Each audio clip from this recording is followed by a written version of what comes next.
Warrior Lore. Chapter 907. Finding the master. Both prisoners stared at him with inexplicable looks. Were you the one in charge of this operation the whole time?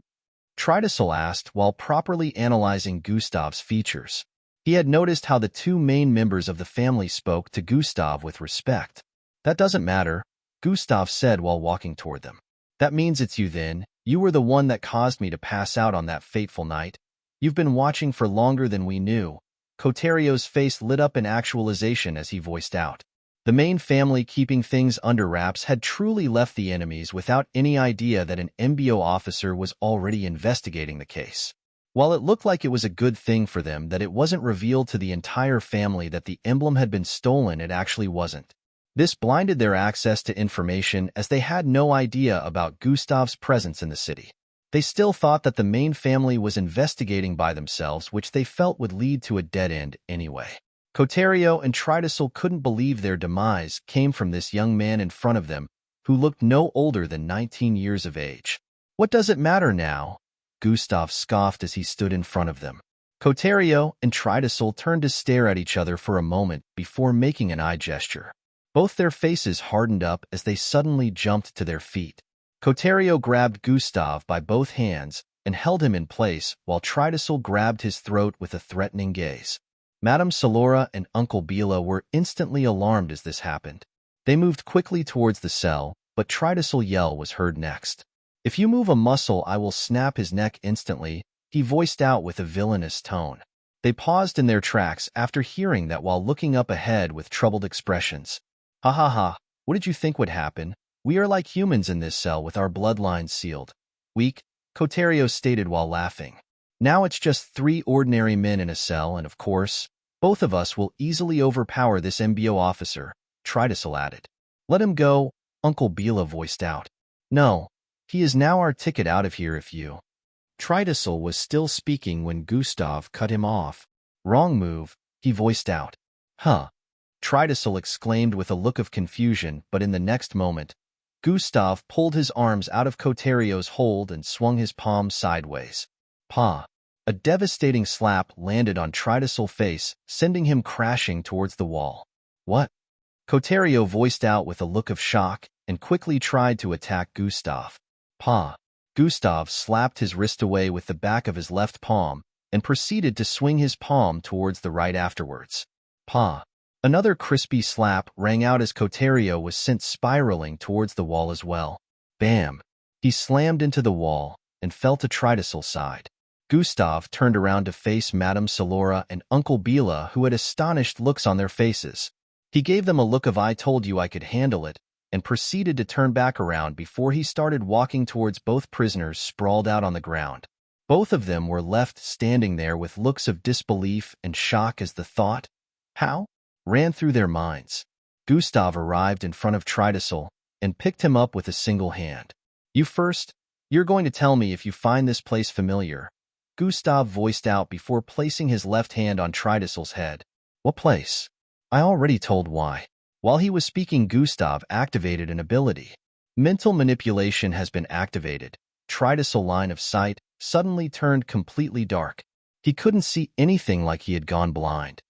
"What is going on?" he voiced out with a confused tone, but there was no response. Warrior Lore. Life signs tracking has been activated. Tracking life signs, ***. All of a sudden, Tridacil's point of view transformed as the imagery of a particular environment appeared in his mind. "What is this?" he voiced out with a look of astonishment. "I'm showing you a location. Tell me if it looks familiar," Gustav replied while leaving his hand on Tridacil's head. Tridacil was currently seeing Gustav's point of view as he tracked the master's life sign. Within this place, blue walls could be seen from the sides. A large holographic screen up with some furniture in the background and a door to the side which was wide open led to a hallway up ahead. Tridacil could see it clearly in his mind since picture representation had been clearly provided. This had him wondering how Gustav could use bloodline abilities within this cell. "Anything look familiar to you?" Gustav asked again after a few seconds. "No, I've never seen this place before," Tridacil responded. "Lie to me and I will end you right now," Gustav threatened with a cold tone. "I swear I have no idea where this is." Triticel said repeatedly. Gustav proceeded to threaten him with his wife and children, but Triticel kept repeating the same thing. He had no idea where this place was located. Gustav proceeded to deactivate life signs tracking and flung Triticel away before moving to Coterio next. The same situation played out again as Gustav activated life signs tracking and showed Coterio as well. Coterio was also unaware of where this place was located even after getting threatened repeatedly. After some time, Gustav came out of the cell and looked around once more. "Are you satisfied now?" Madame Salora asked.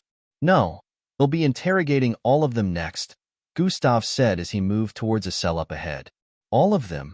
Uncle Bila asked with a look of confusion. "Yes, all of them. One of them might be able to tell me where this goddamned place is located," Gustav said as he arrived in front of the new cell where a lady in a black outfit could be seen. Chapter 908. Disarm him, give me access, Gustav said to both of them. "Are you sure?" Madame Salora asked. "As you can see, it's perfectly safe," Gustav responded. They still couldn't believe Gustav could use bloodline abilities while within the cells, but they had seen it with their 2 eyes. Even right now, he was using an ability that they had no idea about, which had them wondering if Gustav had multiple bloodlines. Gustav just wanted to be over and done with this mission as soon as possible, so he could get back to his issues. This was why he wanted to make sure all cult members were caught and accounted for, leaving no loopholes behind. They gave Gustav access to this cell as well, and he went on to do the same thing he did with Triticel and Coterio. As this yielded no fruit as well, Gustav went on to visit the next cell, and then the next, and then the next. He wasn't going to stop until he had interrogated all 200 plus of them, or someone was able to give him a hint as to where the place was located. At this point, Madame Salora and Uncle Bila already understood that Gustav must have been showing these cult members mind imagery of how the place looked. Gustav was doing this with the damaged bloodline, mental manipulation. Although mental manipulation was damaged, it could at least let Gustav speak to a person's mind and show them images. He couldn't use it to control anyone or read anyone's mind, but at the very least he could do this. Close to 3 hours later, Gustav was almost done interrogating all of them and still hadn't found anyone familiar with this place. Arriving at the second to the last cell, which was occupied by a young guy no older than 20, Gustav got down to work again. These cult members, who were considerably younger than the rest, had a frightened look all through Haven, been amongst those who were in the same location where the Master nearly abducted Stark. He had seen Gustav's prowess and became really frightened of him despite them almost being age mates. "Does this place look familiar to you?" Gustav asked again, not caring that this inmate was way more frightened of him than the others. In fact, he felt it was to his advantage. It doesn't low. "Okay, familiar at all," he said with a cracking voice. "Are you sure?" Gustav asked once more, which the cult members replied affirmatively. Gustav was disappointed that this was going to be another bust. He threatened the cult member again, despite him knowing that he was saying the truth, and as expected, the place didn't look familiar to him. Just as Gustav was about to deactivate mental manipulation, the Master finally moved. This caused the view to change a little, as it seemed like he turned around to face a part of this environment that was initially being backed. "Wait," the cult member suddenly voiced out before Gustav let him go. "What is it?" Gustav asked. "That mark," the cult member said. "The one on the wall?" Gustav questioned once more. "Yes." "Okay, what about it? Isn't it just a gash on the wall?" "I don't believe so. I've seen it before." "Where?" "On the database of the tower. It was a saved imagery, and it looked like it meant nothing." So any clues as to where this place might be located from that?" "I don't know if this is a clue, but I did see the file name was saved as the name of a city." "A city? What is the name?" "Marseilles." At this point, Gustav deactivated life signs tracking as well as mental manipulation, making their view return to normal. "Are you sure?" Gustav asked again for confirmation. "Yes, I believe so," the cult member responded. Gustav proceeded to turn around to leave, but then the cult member grabbed him by the leg. Gustav didn't sense any hostility, so he slowly turned around. He noticed the cult member was on his knees. "Please, I was forced to join. I never wanted to have anything to do with him in the first place. Please help me," he voiced out with a pleading expression. Gustav stared at him and could sense sincerity, but he didn't want to get into this right now. When I confirm that you have been helpful, they'll come back and listen to what you have to say, Gustav said while proceeding to turn around to leave again. The inmate had a new hopeful expression on his face as the initial despair subsided.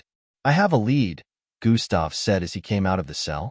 Uncle Bila and Madame Salora stared at each other once more in amazement at Gustav's act. They proceeded to leave the dungeon-like area and went on to fill Madame Lillian in on the current development of things. At this point, it was already late in the evening, but the main family began planning another important mission. The mission was to capture the leader of the Satori.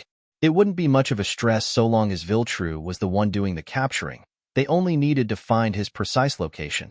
Marseilles was a city 13,000 miles toward the southeast. It wasn't very large, but it was known to have a lot of underground structures due to the mining activities that occurred in the city. Are you sure you will be able to pinpoint his location the moment we arrive in the city? Viltru asked. They were currently conducting a meeting in one of the studies with a few main family members, Madame Lillian included. Sure. It's best we get there as soon as possible before he changes location. He could still use whatever he means he used earlier to travel halfway across the world, so it's best to disarm him as soon as you're in contact with him, Gustav voiced out lengthily. He wouldn't be doing any fighting this time, and he saw no need to do so. Disarm? Viltru asked. Chapter 909. Family Head Ceremony and Departure, yet disarm. Sever his arms, Gustav said brutally with an unbothered look. Everyone stared at him with inexplicable expressions, as they had not expected Gustav to actually mean separating the master's arms from his shoulders. The meeting lasted for a few more minutes before Gustav and Viltru headed toward the hangar area. A private jet was awaiting after all the plans had been put in place. A few Vertigan troops who were going to handle transporting the master back followed after them. The next day the night passed in a flash, and the next morning arrived. The entire island was bursting with life and excitement this morning as every organization/business center shut down for the day. Today was the day when the next family head would be picked after Madame Lillian had remained the acting family head for almost 8 years. Everyone was excited that a real family head who could fuse with the emblem would be picked. One of the reasons the Vertigan was labeled amongst the most powerful families in the world was because of the emblem. Now that it would be fused with the family head, once more their strength as a top 3 family would be restored. Even if Stark was still a Falcon-ranked mixed blood, fusing with the emblem would increase his strength by a whole lot and add some unique abilities to the fray. The ceremony would be held at noon, and every resident of the island was allowed to attend regardless of whether they were Vertigons or not. It has been termed a public holiday, and there were lots of decorations in different parts of the city with Stark's face plastered across the place as well. The media sang his praises and mentioned his accomplishments as well as some other things about him. At the moment, Gustav was in the hangar area clad in a red jacket with his MBO sigil on his left chest area. He recalled how last night went well, and a small smirk appeared on his face. After arriving in the city, he activated life signs tracking and was instantly able to pinpoint the master's exact location. He gave Viltru the location, and Viltru went on to capture the master. Everything had gone according to plan, and Viltru disarmed the master, just as he instructed, preventing him from escaping. It was impossible for the master to win in a battle against Viltru, who was an Alfranked mixed blood.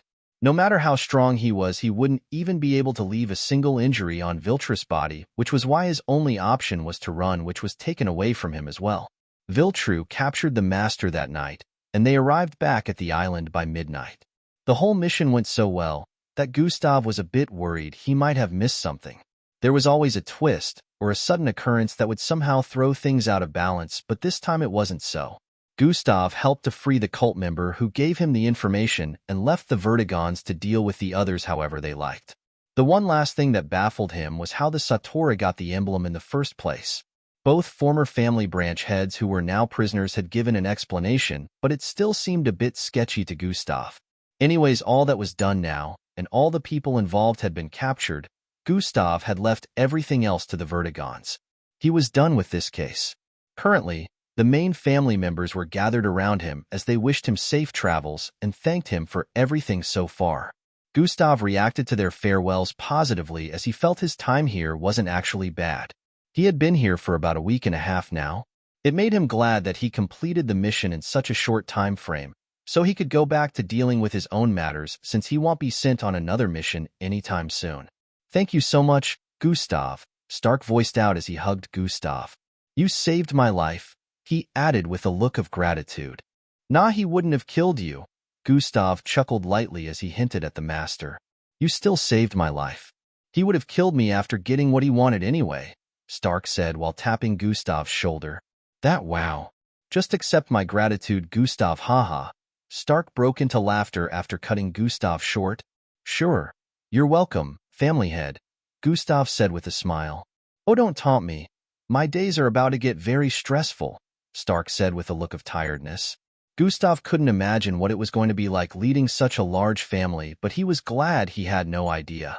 Stark was currently in a golden and silver patterned ceremonial outfit. There were several gems placed on the outfit. His figure gleamed with a majestic aura. Everyone was dressed up in ceremonial outfits, as well except for Gustav. Stark was just way more dressed since he was going to be the head of the family. Can't you stay till after my ceremony? Stark asked for the umpteenth time. Sorry, I have very important matters to attend to. Gustav gave him the same reply as before. Sigh at least I tried. Stark voiced out with a defeated look. You're going to do great, Gustav said as he patted Stark's shoulder twice. It's time for me to go now, Gustav said as he started walking towards the private jet parked by the side. Everyone was here, including Madame Lillian. If you ever need anything, contact me, Stark voiced out. Gustav paused his steps for a moment and turned around. I have an idea for your problem, Gustav stated. Everyone had looks of confusion after hearing that, and stared at both of them waiting for one person to break the silence. Mental manipulation has been activated. Unbeknownst to them, Gustav was passing information to Stark through mental manipulation, so no one would hear what he had to say. Oh, Stark exclaimed as a smile appeared on his face. By now, Gustav voiced out as he made his way into the private jet. Chapter 9:10. Madame Lillian's suspicious situation. Thanks, man. Stark yelled out again just before the entrance to the jet closed up. It's time to go, Gustav voiced out as he strapped himself in. Fuwura, the engine lit up, and in a few moments the private jet zoomed off into the sky. After a few moments, the Vertigan family went back into the main residence to resume their preparation for the ceremony. It was almost noon at this time, and everyone had gathered in the massive yard where the ceremony would be taking place. The Vertigons, as well as other people residing on the island, had gathered at the location, ready for the inauguration of the new family head. There was a massive spherical-shaped structure in the sky gleaming with golden rays. There was an aisle well decorated that led to a platform where two main Vertigan family members stood on both sides. As the ceremony was about to begin, the only person missing was the current acting head of the main family. Stark was still hidden behind the curtains, as he wasn't supposed to make an appearance until a particular point during the ceremony. However, Madame Lillian had to be present from the onset, or the ceremony would not hold. She's running late. Where is she? Uncle Bila asked another main family member. Last I remember, she was heading for the dungeon, the family member responded. In the dungeon-like area where all the cult members were kept, the entrance of a particular section secluded from the rest was wide open. A female figure stood in front of the only cell within that structure. She had dark skin with beautiful long white hair. She shared similar facial features with Stark and had smooth dark skin despite being a middle-aged woman. What are you talking about? She asked with a look of confusion. Have I not made it clear to you by now? Madame Lillian. A voice resounded from the other side. Within the cell, a white and yellow-haired man with his upper body bare could be seen restrained in a particular way. He had a backward C-shaped scar on his forehead. Both hands were spread apart and bounded by a circular floating silver mechanical device. Same with his legs as well. This was the leader of the Satora cult, the one known as the Master, who was one of the sons of the family head that died over a decade ago and was in charge of the underwater projects during his lifetime. I don't understand how what you're saying is possible, Madame Lillian voiced out once more. You are the one who gave me access to the main family vault. I would never have been able to steal the emblem if not for your assistance. he said while a creepy smile appeared on his face. Rubbish. Do you expect me to believe this? How stupid do you think I am? Not only do I have no recollection of ever being in contact with you, but I also would never do something so stupid that would jeopardize the family, Madame Lillian voiced out with a strong tone. Ha ha ha, self-righteous madam, this was all intentional. You asked me to wipe your memory so you wouldn't give off an ounce of suspicion when investigations began, the master voiced out. This was also our undoing, as I couldn't ask you for anything else or get information about this MBO officer sent here to investigate, he added. That is impossible. I would never help the likes of you, Madame Lillian kept denying, as she couldn't see herself helping such people at all. Think about it. How else could anyone besides the main members of the family access the vault? And don't say it could have been someone else, because it was you, the master voiced out once more. You did not want your son to become the family head, and I have no idea what else you were up to, but you asked me to erase your memory. If you wish to remember, all you have to do is give me a little access to my abilities, so I make you remember, he suggested. No, Madame Lillian voiced out and turned around. You will all die today, and take these rubbish accusations to the grave with you. She left the instant after saying this, not giving the master any more chances to speak. Sister, she heard someone call out to her the instant she arrived at the dungeon corridor. Bila, she voiced out as she stared at the masculine figure heading toward her. It's about to begin. What are you doing here? Uncle Bila asked with a slightly suspicious expression, giving the inmates a last chance at redemption. Obviously, they have all been brainwashed by this so-called cult except for that one soul, she voiced out before walking past him. Uncle Bila gave the area she was coming from a glance before following after her. Make sure their mouths are restrained as well before bringing them to the surface, Madame Lillian commanded. The guards by the sides nodded in response after hearing that. Uncle Bila caught up with her, and they both headed to the surface together. The ceremony went on without a hitch as Madame Lillian arrived on the surface with Uncle Bila. After some time, Stark was called out. As he walked across the aisle towards the stairs that led to the exalted platform high above. Amid the cheers and yells of adoration from the people, he looked to the skies and made a decision. We will meet again, Gustav, very soon, he stated internally.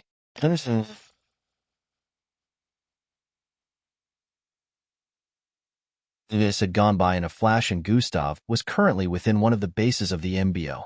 He had been here since he returned from his 2 weeks Vertigan mission. This base happened to be located underwater in an unknown region of the world. Gustav could have decided to report to any base after completing his mission, but he chose this particular one for a reason. Not just any MBO officer was allowed access to this base because it was mostly a medical mixed blood research facility, but luckily, Gustav was allowed entry. Chapter 9:11. Conducting investigations on the Ashy infection, he had submitted his report, but he was still asked to visit the second base to receive his accolades, as the mission had gone from a 5-star mission to a 7-star mission. The Vertigan family as well gave their reviews on Gustav's performance, as well as a narration that confirmed the authenticity of Gustav's reports. This was yet another big achievement on Gustav's record, and he was the first final year cadet to complete a 7-star mission when some hadn't even completed a 5-star. Gustav had no idea what the rewards were going to be for him completing this mission, but he wasn't too concerned about it. Right now he was more focused on the reason he came here, which was because of Miss Amy. This happened to be the same location where Miss Amy was last seen by anyone. This was the same research facility and base where Miss Amy was to be tested for whether she was infected by the gray toxin that she saved a city from. So far, Gustav had been able to make some findings. Only he knew that Miss Amy had to leave Earth because of what young Joe did to her, but since she was here at the time Earth started to become unconducive for her, he felt there may be a connection to this research facility or the case she dealt with, saving an entire city. Currently, Gustav stood in front of a glass wall that barricaded a group of people, all having weird body features. A girl had grayish tentacles growing from her neck area, and her entire face had turned ashen. An adult male had face growing out of his arms and chest. He even had a face growing behind his bald head. One of them had developed 6 pairs of legs, each breeding spikes that had some weird liquid dripping from their tips.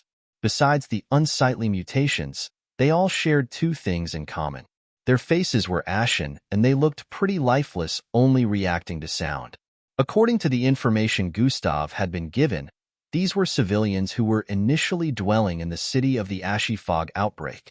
He had found out about the fog explosion and how Miss Amy managed to save the city, but they had no idea some of the citizens had been infected. Miss Amy herself was presumed infected, but Gustav knew very well that was impossible. It was Miss Amy after all, and he had gotten the footage that confirmed young Joe was to blame, so he only had to figure out right now if young Joe was connected to this or not. God Eyes has been deactivated. Looks like the resistance won't hold for long. The mutation process will continue soon, Gustav said internally after noting what he had seen. The scientist who had been working on this case for several months had stated that there was no cure for this infection. They had only come up with a drug that could stall the mutation. According to them, the infection rewrites the DNA of a person, and they began to mutate, which was what happened to the ones on the other side of this glass wall. The resistant drug was administered to them daily to stall the mutation, but the scientists knew well that the drug would not work forever, which was why they were working day and night to create a cure. While Gustav had a theory that Miss Amy could have been infected and underwent mutation, he also knew very well just how powerful Miss Amy was. He didn't believe she would just be bested like that, so he was sure that even if she was infected, it didn't come from the time she saved the city. This is the part where it made sense that young Joe plotted against her and somewhat found a way to infect her or something. Either way, Gustav couldn't rule out Miss Amy being infected, which was why he had been studying the infected for the past few days. I have seen all the mutations, and so far there is none that stops the planet from being conducive for a person, Gustav muttered as he held his chin in contemplation. Gustav recalled the footage and noted once more that Miss Amy's face did seem a bit ashen, but unlike the ones here, it wasn't all that obvious, and if she hadn't undergone complete mutation, how is it that a big effect such as the atmosphere of the Earth being unconducive happened instantly? Also, the others seemed lifeless, like they were not all there, but Miss Amy's personality was very much okay. She even managed to put that footage together before leaving. These were the type of things that made it unclear to Gustav whether or not Miss Amy was infected with the same ashy infection. There were over 1,000 infected people who were being kept in this underwater research facility, and Gustav had inspected all of them, so he could piece things together. According to the scientists, the MBO had been rounding up infected people for months, and there were still so many that were assumed infected. The infection could be passed through different methods, airborne included. They had created a device that could be used to detect those who were infected, which had really helped a lot. However, the resistant drug was starting to become ineffective to the first batch of infected. It wouldn't be long before it stopped working, and no one had an idea of what would happen when a person's DNA underwent a complete transformation due to this ashy fog. After making a few more observations, Gustav headed towards the area where he was given accommodation. Officer Crimson. Officer Crimson. The scientists and officers he passed by greeted him with respect. He nodded back at them as he kept walking and arrived in front of a door that resembled that of a bunker door. TSSSHHHHSHHHH. The handle in front of the massive metallic door turned anti-clockwise and made a low hissing sound before shifting to the side. Chapter 9:12.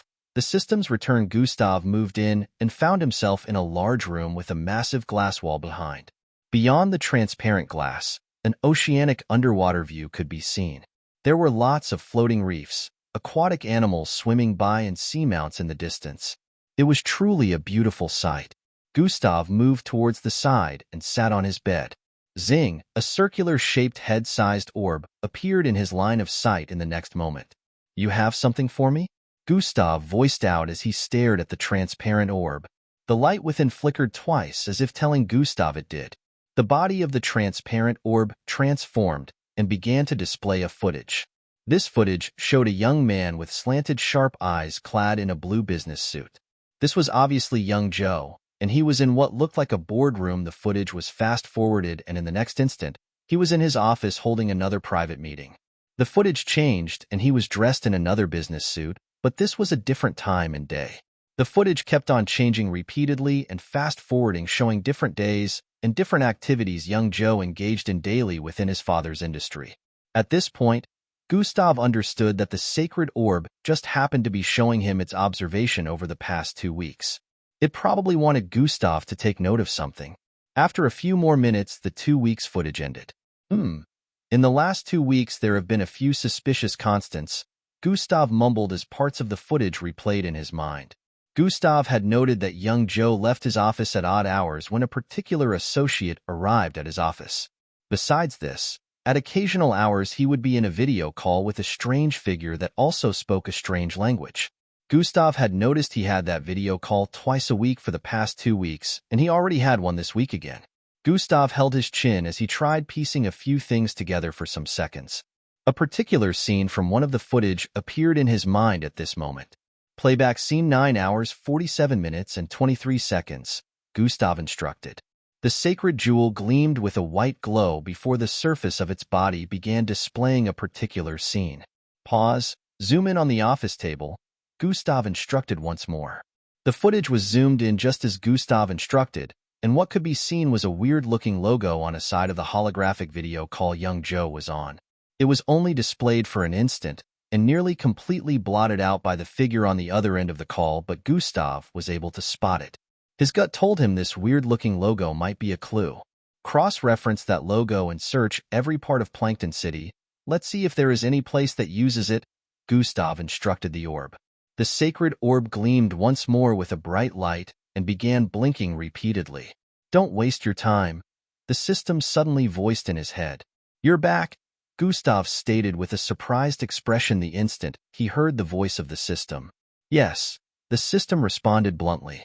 Took you long enough, Gustav mumbled like he held a grudge. Try being me, then you'd understand, the system replied. How is being you a big deal? Gustav asked while rolling his eyes. Why don't you become me and find out then, dummy? The system hissed. Stop being a pain in my ass and tell me what you mean by I shouldn't waste my time. Gustav voiced out with a tone of curiosity. No, the system stated with a sassy tone. What do you mean by no? Gustav questioned while furrowing his eyebrows. I'm not telling you, the system replied. Oi, oi, oi, now is not the time to mess around. Tell me why, Gustav said with a slightly annoyed tone. No, I'm not telling you. The system adamantly responded. Gustav, reddish rays of light burst forth from Gustav's eyes, and in the next moment, a projection of a cute-looking girl in a long red gown appeared in front of him. You don't appreciate me enough, the system voiced out with a pout and folded her arms with a look of stubbornness. When did you start needing appreciation? You're a computerized existence, Gustav said with a slightly disgusted look. Keep that up and I'll keep my mouth shut, the system said with a himph. What's wrong with her? Gustav wondered internally. I heard that, she said while giving Gustav a knowing glare. Okay, you win, Gustav said with a defeated expression. Say the words, the system stated while still folding her arms. Sorry, and th. Thank you. Gustav looked like it took a lot for him to say those words. A little blunt, but I'll accept it, she said as the red rays of light receded into Gustav's eyes and everything went back to normal. Gustav heaved a sigh of relief, glad that the small banter was over, even though he had no idea what had come over the system. That logo is of alien origin.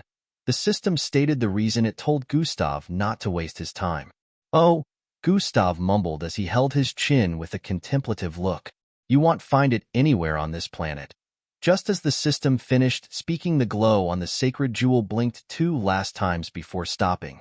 The footage of a large door with the alien logo appeared on its surface.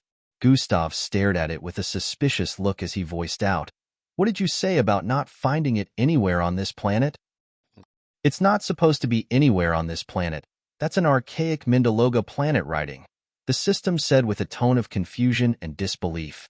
Gustav knew the system was way more knowledgeable than anyone on Earth, so he was sure it knew what it was talking about, which made this whole situation look extremely suspicious as this logo was somewhere on a door within Plankton City.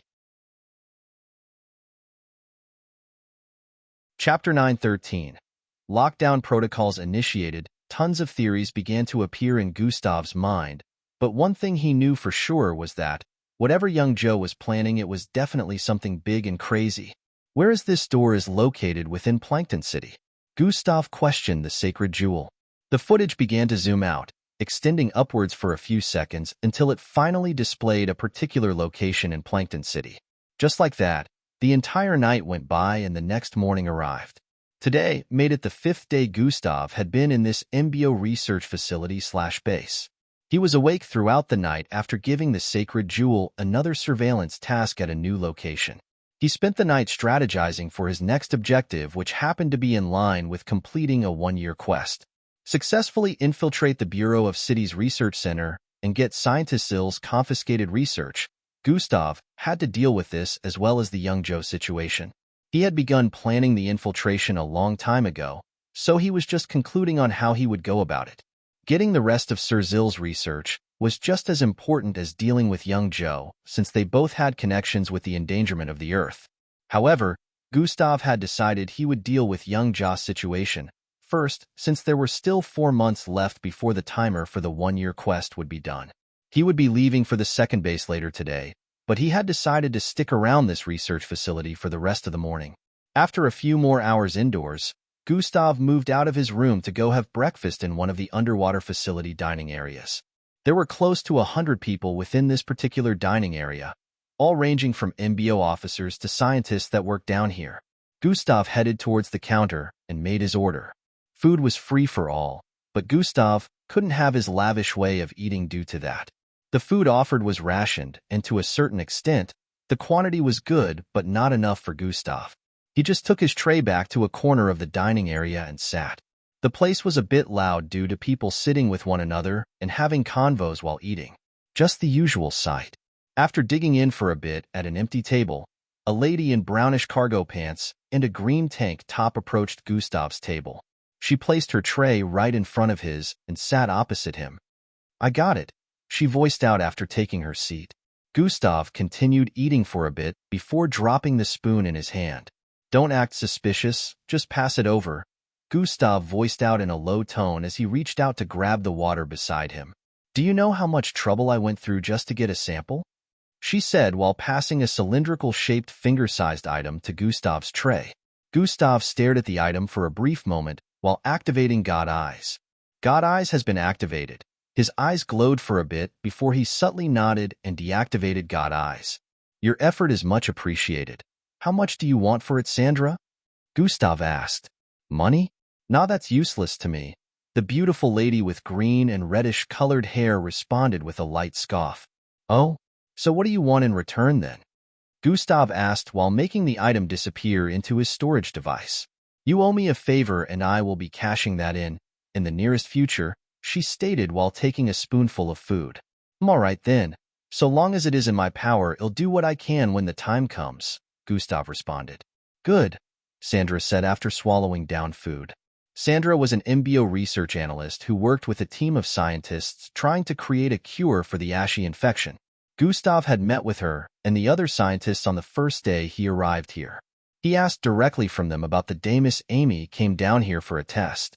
They had described how the event went down, knowing who Gustav was as well as his accomplishments and the fact that he was the student of Miss Amy. They were all respectful and gave him access to practically everything. The only thing he asked for which they didn't give was a sample of the ashy fog. They said it couldn't be moved, and even if a higher-up from the MBO wanted to see it, they would have to come here personally. Sandra chatted with Gustav the most amongst all of them, so he approached her to help him acquire the sample secretly. "What do you even need that for?" she asked. "Something important," Gustav answered cryptically as usual, which was reacted to with a scoff by Sandra. "Just be careful. If any breakouts happen, they'll have you to blame," she stated. No wha. Before Gustav could complete his sentence, beep, beep, beep, beep. Emergency. Lockdown protocols initiated. Emergency. Lockdown protocols initiated. Emergency. Lockdown protocols initiated. Alarms began to go off crazily as the feminine voice of an AI reverberated across the underwater structure. Emergency? What's going on? Loud and concerned voices could be heard in the dining area as people jumped to their feet with troubled expressions. Gustav also stood to his feet at this point along with Sandra as they looked around. Bam, bam, bam. The loud sound of metallic doors slamming down could be heard. Could they have found out? Gustav asked. No, this is definitely something different, Sandra replied as she instantly understood what Gustav meant. Bam! Before anyone could leave, a metallic door slammed down at the entrance area, trapping them within. God Eyes has been activated. Gustav activated God Eyes, causing his sight to phase through the metallic doors.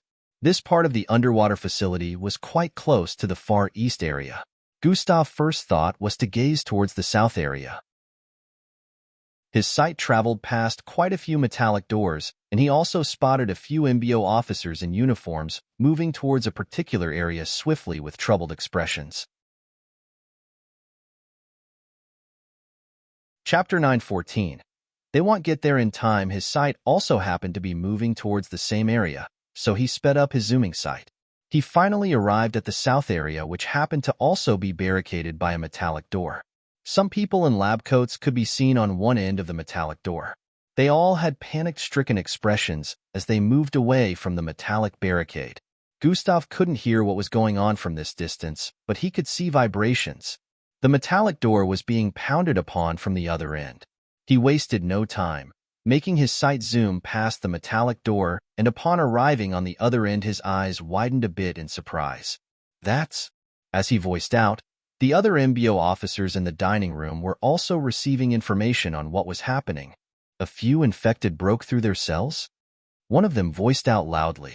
Dash what? Dash, the infected broke loose? Dash, we're all dead. Dash, the MBO is going to destroy this base if we can't get it under control. The entire dining area descended into chaos after hearing the yell from one of the MBO officers. At this point, everyone pretty much understood what was happening. The lockdown protocol was initiated due to the infected who broke out of their cells. Knowing how the infection could be passed on upon contact with the infection, the AI installed in this base shut down everywhere to prevent them from escaping the area where they were initially kept. At this point, Gustav had already retracted his sight and moved towards the metallic door that had trapped them in the dining area. Gustav! Sandra followed after him while yelling out. The MBO officers in the vicinity with their uniforms moved towards the doors as well. How do I get out there? Gustav asked Sandra, just as she was about to respond. One of the officers arrived in front of the metallic door and voiced out, "You just need to stay here. It's a safety protocol. Leave the work to us that were deployed here," he said while tapping something on his badge area. True in, his body turned translucent, and he phased throughout the metallic door. The others around also performed the same action, which made them phase through the metallic door. I'm guessing those are exclusive to the officers deployed here? Gustav muttered as he watched them phase through. Yes, they have been well trained for situations like this, Sandra confirmed. The additional gadget on their badge was made precisely for this kind of situation where they would be able to move with ease while the entire place was still on lockdown. The others would be safe while the trained MBO officers would go on to take care of the situation without disturbance. They won't get there in time, Gustav said as he touched the door. Huh? Sandra voiced out with a look of confusion. From what Gustav saw, the infected already spread out, so the MBO officers would be hindered in multiple areas before they got to the scientists that were trapped in between two metallic shutters. He proceeded to tap his left wrist.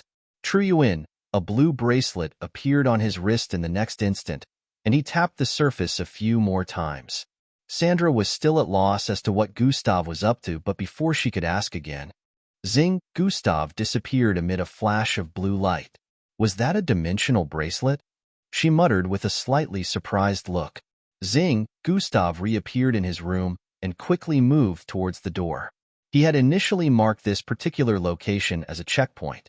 Luckily, his room happened to be situated in the south area, so he would only need to pass through one metallic door to arrive at the other end of the metallic shutter where the scientists were being cooped up. Bang! Gustav noticed that his room door had been locked by the AI, as well, not letting him have any access to it currently. Bang! Bang! Bang! He threw his fist at the door a few times, causing it to get blasted from the wall. It pulled out multiple metallic connectors from the walls along with it. Gustav wasted no time in dashing across the corridor. They said, "They're on their way."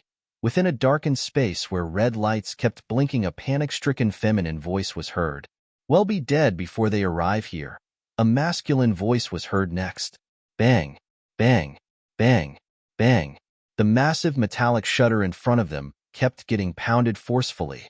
The scientists knew it was very powerful and crafted with special materials to add to its toughness, but currently, it had a large dent. The dent kept on increasing, and even the walls by the side began to develop cracks. By my estimation, this will only hold for 20 more seconds. After that, we'll all be dead. A relatively calm male voice was heard next. Very encouraging estimations, Vic. Very encouraging. A lady stated while glaring at the person who had just spoken. What? I'm only being real, Pamela. I'm sure you all know, Vic said while shrugging his shoulders. Everyone sighed after hearing that. They were all intelligent scientists after all, so, of course, they knew. Scientist Vic was just killing off the little hope they had with his bluntness. The scientists trapped here were around 8 in number. Bang, bang, bang, bang. The dent kept increasing in size as the seconds passed, and at a point, a small hole appeared on the metallic shutter where they could see a little bit of the other side. A bloodbath already happened on the other side and were next. Scientist Vic voiced out once more as he began to count down. 4, 3, 2, 1. See you in the next life, everyone. The instant when everyone expected the wall to be blasted down didn't happen. The infected on the other side, pounding on the door, had stopped at the last second.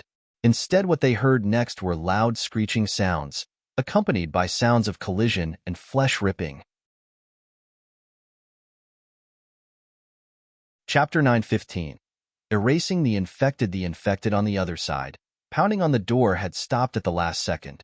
Instead, what they heard next were loud screeching sounds, accompanied by sounds of collision and flesh ripping. What is going on? Everyone had the same thoughts running through their minds. On the other end of the door, a figure could be seen zooming across the place and slamming the ashy-skinned humans into the walls. On the floor, several mangled corpses could be seen scattered around.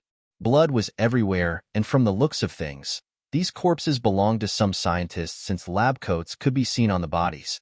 There were about 7 ashy-looking figures in the vicinity. Each had unique-looking properties.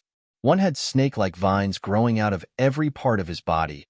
Another had arms growing out of her back, face, and even her legs. These were the infected, and Gustav had seen every one of them before this.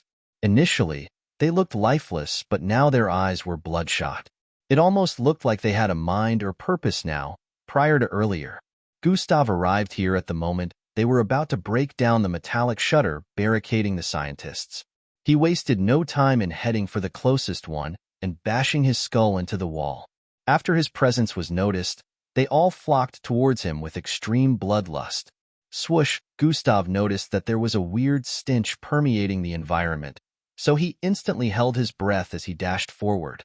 Multiple hands swung towards him from up ahead, which he managed to evade with his speed as he leapt from wall to wall in a zigzag format. TSSSHHHH. A large atomic blade was formed in Gustav's hand as he landed right behind the infected with the numerous hands protruding from its body. Slash. With a swing of his hand, Gustav cleanly severed his head from his body, which also had 2 hands protruding from behind and in front.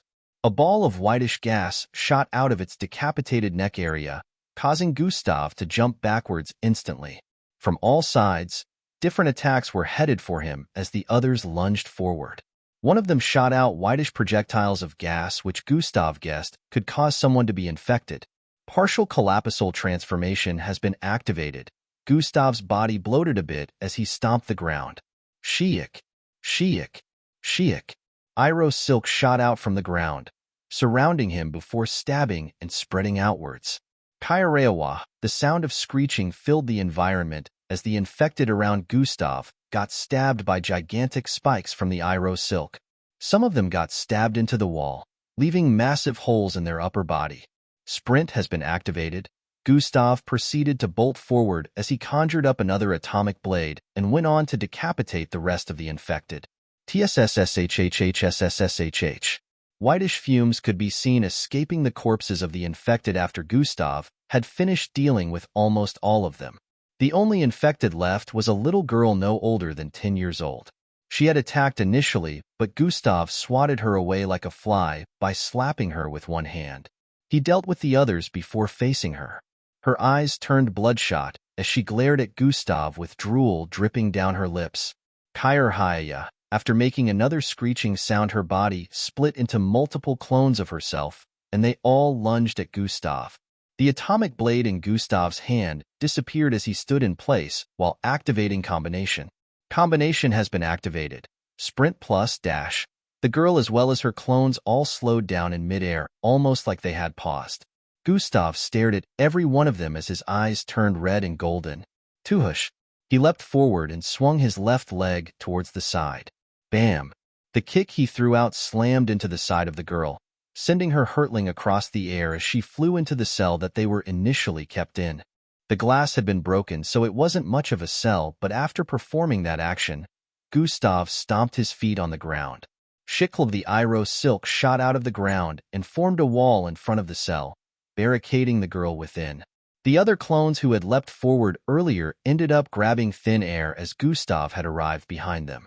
Flesh warping has been activated. Dashing forward once more, Gustav grabbed the first clone. Boom! She blasted into smithereens, causing body parts to be sent flying everywhere. He proceeded to head towards the next, moving very quickly before any of them could react. Boom! Boom! Boom! For a few seconds, the sound of bodies blasting into pieces reverberated across the vicinity. After Gustav was done, the only thing that could be heard was banging sounds coming from the cell area. The last infected girl was trying to get out from the cell that Gustav had barricaded with Iroh silk. He reinforced it once more and looked around the place. Some parts of his body were doused in ashy-looking particles. This was to be expected since the infected were occasionally jetting out ashy gases from their body parts. Twitch, twitch. Some of the body parts that he had cut down initially began twitching all of a sudden. The corpses which he thought were corpses began making small movements as well, including the ones that have been sliced into multiple pieces. They're not dead, Gustav said internally as he noticed this. Atomic manipulation has been activated. A milky glow appeared in Gustav's eyes as he stretched his left hand forward. Purification, Gustav said internally as a blinding milky light shot out from his palm. Tianending, the entire vicinity was blinded by the milky light, and even Gustav himself was consumed by the light. In a few seconds, when the light dimmed down, every surface in the vicinity had been scraped off by a few feet, with the exception of the Iroh silk. The corpses and every ashy fog and particle in the air had been cleared out. Chapter 9:16. Bringing the situation under control, Gustav stood in place with a naked figure as he looked around. There was no trace of the infected around here. They had all been disintegrated into nothingness. Host internal structure has been cleared of all alien toxins. Gustav tapped on his storage device and took a pair of clothing out of there. He proceeded to wear clothes as quickly as possible. Within the area where the scientists were trapped, they all had looks of contemplation mixed with confusion as they stared at each other. It ended? One of them voiced out. They could no longer hear sounds of battle coming from the other side. If a team arrived here, then for sure they must have wiped out the infected, but there is a risk of them getting infected. Scientist Vic voiced out. Nice way to bring down our hopes again, Vic, Scientist Pamela stated while glaring at him. There's... Just as he wanted to speak again, a loud bang was heard on the metallic shutter. Everyone's face lit up with panic-stricken expressions as the door was sent blasting forward after the loud bang. Luckily, they had all stayed a good distance away from the shutter, so no one was hurt by it getting blasted away. Are you guys okay? A loud masculine voice was heard next from the entry point. Officer Crimson? They voiced out with shocked expressions as they recognized the figure standing in front of them. Everyone here knew Gustav, as he had come to the cell area for the infected so many times in the last 4 days. He also asked lots of questions about them, and they had been informed that he was the legendary Demon Queen student. We're fine, thanks to you, one of the scientists said after a brief silence. Gustav nodded as he walked forward. Are you okay? There was quite a number of them there, Scientist Vic asked. I'm fine, Gustav responded as he turned around and stomped on the ground. Trick Claw. The Iroh silk phased out of the ground and sprang forward in multiples, forming a wall behind. The Iroh silk wall now replaced the destroyed shutter. Let's get out of here, Gustav voiced out after forming the wall. There's another shutter behind us. Are you going to destroy that as well? One of the scientists asked. No. Gustav's response made them look confused again. He began tapping on his left wrist. Is that a dimensional bracelet? Scientist Vic voiced out as he moved closer to Gustav. Gustav didn't respond, but he could tell that he was correct. He already knew what Gustav was planning. It won't work with this many of us unless you go back and forth multiple times, which would deplete the energy before you get every one of us out of here, Scientist Vic analyzed. Way to dampen the mood again, Vic. Way to go, Scientist Pamela said while throwing him another intense glare. I'm just stating facts, even Officer Crims. Before he could complete his sentence, Gustav interrupted. Hold hands, everyone, Gustav instructed. What? Are we truly doing this? Scientist Vic asked. Just do as I have said, or I'll leave you here, Gustav threatened. Scientist Vic quickly joined hands with the rest, and Gustav proceeded to touch the shoulder of one of them while activating the dimensional bracelet. Zing! A bright blue light engulfed all 9 of them, and in the next instant, they all disappeared. Despite their numbers, it didn't take a lot of time for them to get transported out of there due to the distance from here to the destination Gustav picked. Everyone's eyes widened as they found themselves within one of the dining areas in the next instant. What? How? Scientist Vic was the most surprised because he knew a lot about dimensional bracelets. Only a level 7 dimensional bracelet was capable of this, and there were only 5 of them created worldwide. He couldn't believe Gustav possessed one of the 5. Sandra saw the group that had just arrived with Gustav and ran towards them. The others in the dining area, too, were just as surprised. Officer Crimson saved our lives, one of the female scientists yelled out as he hugged Sandra. There were cries of joy and chatters in the background as some of the scientists explained what happened. Gustav, who was currently being praised by everyone around for his quick-wittedness, was busy scanning around with god eyes. There were other places where scientists were trapped, but the MBO officers had managed to save lots of them. This was mostly a research facility, so the scientists were higher in number compared to the officers. Gustav still had 2 bars left for his dimensional bracelet, so he wasted no time in disappearing once more to help out the others that had not been attended to yet. Around noon, the whole situation had been brought under control and the AI deactivated the lockdown protocol, giving everyone access to free movement once more. Although the situation had been brought under control, it wasn't without casualties. Lots of the infected that couldn't be contained were killed, but they didn't go down without infecting some MBO officers. Some MBO officers, seeing what the infected turned out to become, started killing their infected colleagues. The situation turned a lot messy before it was calmed down. Some of the MBO officers had now replaced the dead infected behind cells. Around 18 scientists were massacred by the infected, but close to 200 were saved. No one had expected this to suddenly happen, so the atmosphere was a mixture of tense and joyous. The MBO had sent a higher-up to visit this research center to gather reports so they would understand what had caused this. Amongst the MBO officers being praised, Gustav was praised the most. He still managed to save a few more groups of trapped scientists all by himself. Not all of the infected managed to break out of their cells, as some of them still had the lifeless look, but the ones who broke out were killed since they were out of control. All except for one. The little girl Gustav trapped with his Iro silk.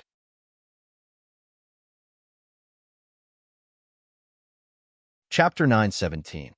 In isolation, not all the infected managed to break out of their cells, as some of them still had the lifeless look, but all others that broke out were killed since they were out of control. All except for one. The little girl Gustav trapped with his Iro silk. The scientists were glad that there was at least one of them alive that they could use as a source of research. They needed to find out the reason why these infected suddenly developed not just consciousness, but also immense strength from. The glasses of their cells were well reinforced, and even Gustav would have a very difficult time trying to destroy it, so it was no doubt that they gained high physical strength and power. The cells could keep an Echo rank mixed blood like Gustav, and even a Kilo ranked within, but Gustav would be able to escape due to the help of atomic disintegration. The ashy fog which their bodies kept emitting had corroded the cells, which made it easier for them to break out with physical force, according to the footage. The girl Gustav left alive was currently under heavy sedation, and the scientists were working to discover what had switched in the infected to make them turn into that. Initially lifeless to bloodthirsty. It still felt like they went from being unconscious to insanity. Gustav was supposed to be leaving at this time, but the MBO had prevented anyone from leaving. They wanted to conduct multiple examinations on everyone present at the time of the incident to be sure no one else was infected. Gustav was currently still undergoing some examinations.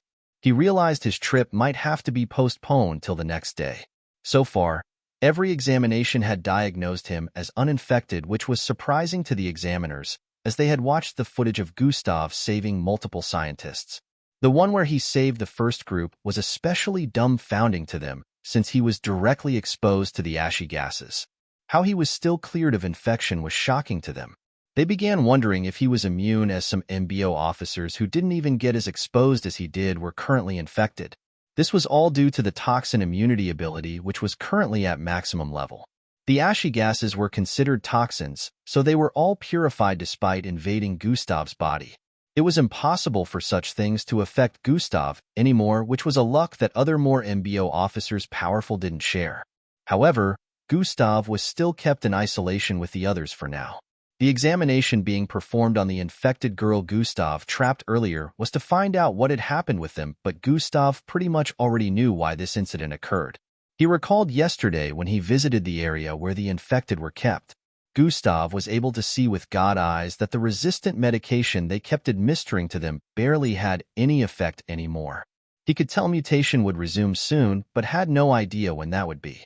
Gustav had not expected that it would lose all effectiveness this fast and cause the mutations to continue. This was obviously what must have caused the incident, as every infected that broke out of their cells were the first batch of people brought here. The ones still in their cells with lifeless looks had come in later than the ones who caused all the ruckus. Although Gustav pretty much had it figured out, he was still suspicious. He felt the whole resistant drug was supposed to last longer than this. Yeah, I scanned them earlier. It seemed like their mutation was sped up, the system voiced in his mind. What could have caused it? Gustav asked internally. We can't rule out the possibility of it being man-made, the system responded. I have a theory, but I need to investigate. Gustav knew he was probably right with what he was thinking, but he had to confirm. If he was right, this might actually be a good thing, even though it had left many dead and infected. Officer Crimson, how are you feeling? A scientist in containment suits voiced out as he approached Gustav. He was accompanied by two others as they began examining Gustav, who was sitting on a bed within this large, isolated space. There were fabric divides by the sides which were a bit transparent, displaying multiple beds on the other ends where other MBO officers were kept as well. This was a normal routine check, and Gustav found it a bit annoying, but he just played along. Can we get another sample of your blood? One of the scientists asked again. Why? Not conducted enough examinations yet? Gustav asked while squinting his eyes. Our apologies, Officer Crimson. It's just protocol. One of them voiced out and moved towards Gustav with a syringe. That won't work, Gustav said while grabbing the syringe from him and stabbing it onto his skin. It instantly broke into two halves, causing them to slightly open their mouths as they didn't know he had such thick skin. Looks like we'll have to make use of the revector equipment. The scientist who had been questioning Gustav since voiced out. No need for that, Gustav said while his fingernails grew longer. He pierced one of his fingernails into his bicep area and grabbed another syringe from the grasp of the other scientist. Stabbing it in, he drew blood and handed it over to them. Thank you for your cooperation, Officer Crimson. We'll be back later. The scientist voiced out in appreciation and turned to leave. When am I gonna be free to leave here? Gustav asked. The scientists paused their movement and turned around to answer Gustav. My guess is tomorrow or the day after. It depends. The scientist responded before leaving with the other two. Might as well just conduct my investigation then, Gustav muttered after they left. Did you do it? Gustav asked internally. Successfully contaminated your blood. They won't be able to use it for anything, the system responded.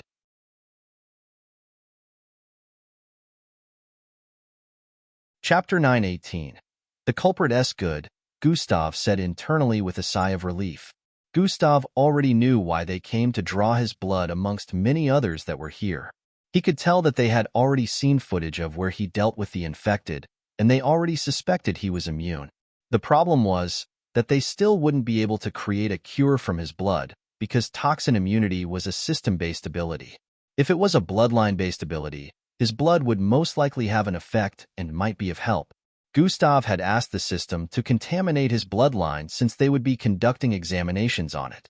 Since it would be suspicious if Gustav forcefully refused them, this was the best course of action to prevent them from figuring out secrets from his blood or using it for any other purposes. God Eyes has been activated. Gustav's eyes zoomed across the massive isolation space. There were around 30 people here, and there were other isolation spaces too besides this. Several MBO officers stood guard outside, and Gustav could also see that there were cameras placed at different spots. This place was on complete surveillance. Gustav lay on his bed and pulled the sheets to cover his entire body.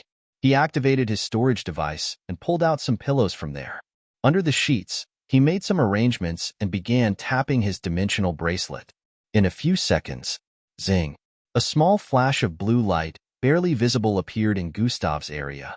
However, it was only for an instant, and even after Gustav had disappeared, the bed still looked like someone was underneath the sheets. Gustav reappeared in the room he was given upon his arrival here.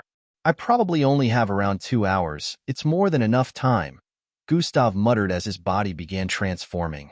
He pulled his dark MBO uniform out of his storage space after his transformation and dressed up quickly. He looked in the mirror within the bathroom and nodded in satisfaction. The face staring back at him was a mid-20s albino guy with white hair. Gustav proceeded to move out of the room after confirming that there was no one moving in the corridor at this moment.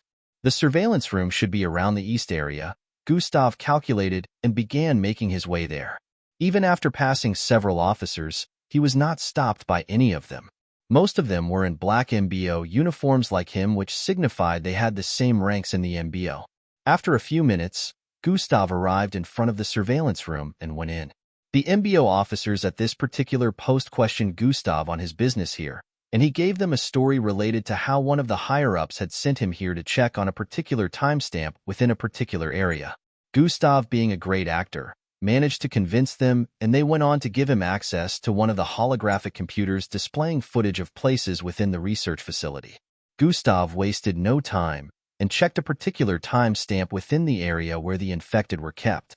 Minutes later, Gustav zoomed in on a particular figure captured on the holographic monitor. It looked like nothing out of the ordinary going on in this footage, but Gustav seemed to have figured something out already. So it was him, Gustav said as he stared at the chocolate-skinned scientist in the footage. It could be seen he happened to be in charge of administering the resistant drugs for the first batch of infected yesterday. Gustav had suspected there was some foreplay involved somewhere in all this, but the MBO had no idea since it was a given that something like this would happen one day. If Gustav didn't have God eyes, he wouldn't know that it's not supposed to happen this soon. Of course, he didn't have any intention of informing anyone yet since he had no proof. So Scientist Vic is another one of young Joss' pawns. Gustav knew Scientist Vic to be rather cool, although a bit uptight like him.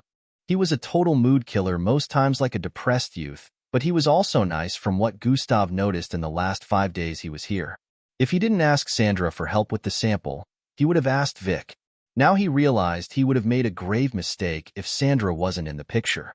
Vic would have definitely ratted him out since he was a pawn of young Joe. Gustav's eyes squinted as he stood to his feet and left the surveillance room. Walking quickly, he moved towards a part of the underwater structure and activated God Eyes. There. After scanning the area, he spotted his target and began walking towards the entrance of one of the isolation rooms. He had to wear a containment suit before he was let in. Gustav wasted no time in moving towards the left side of the isolation room.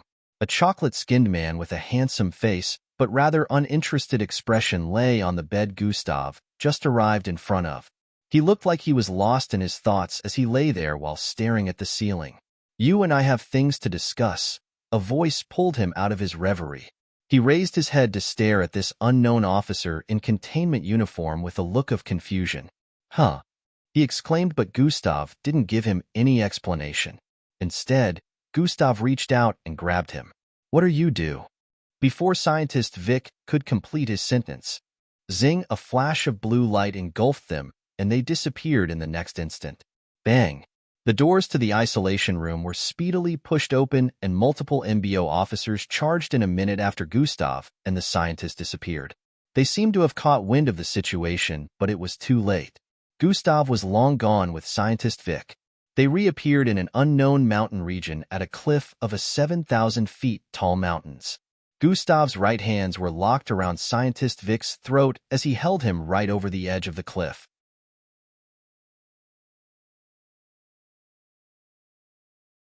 Chapter 919.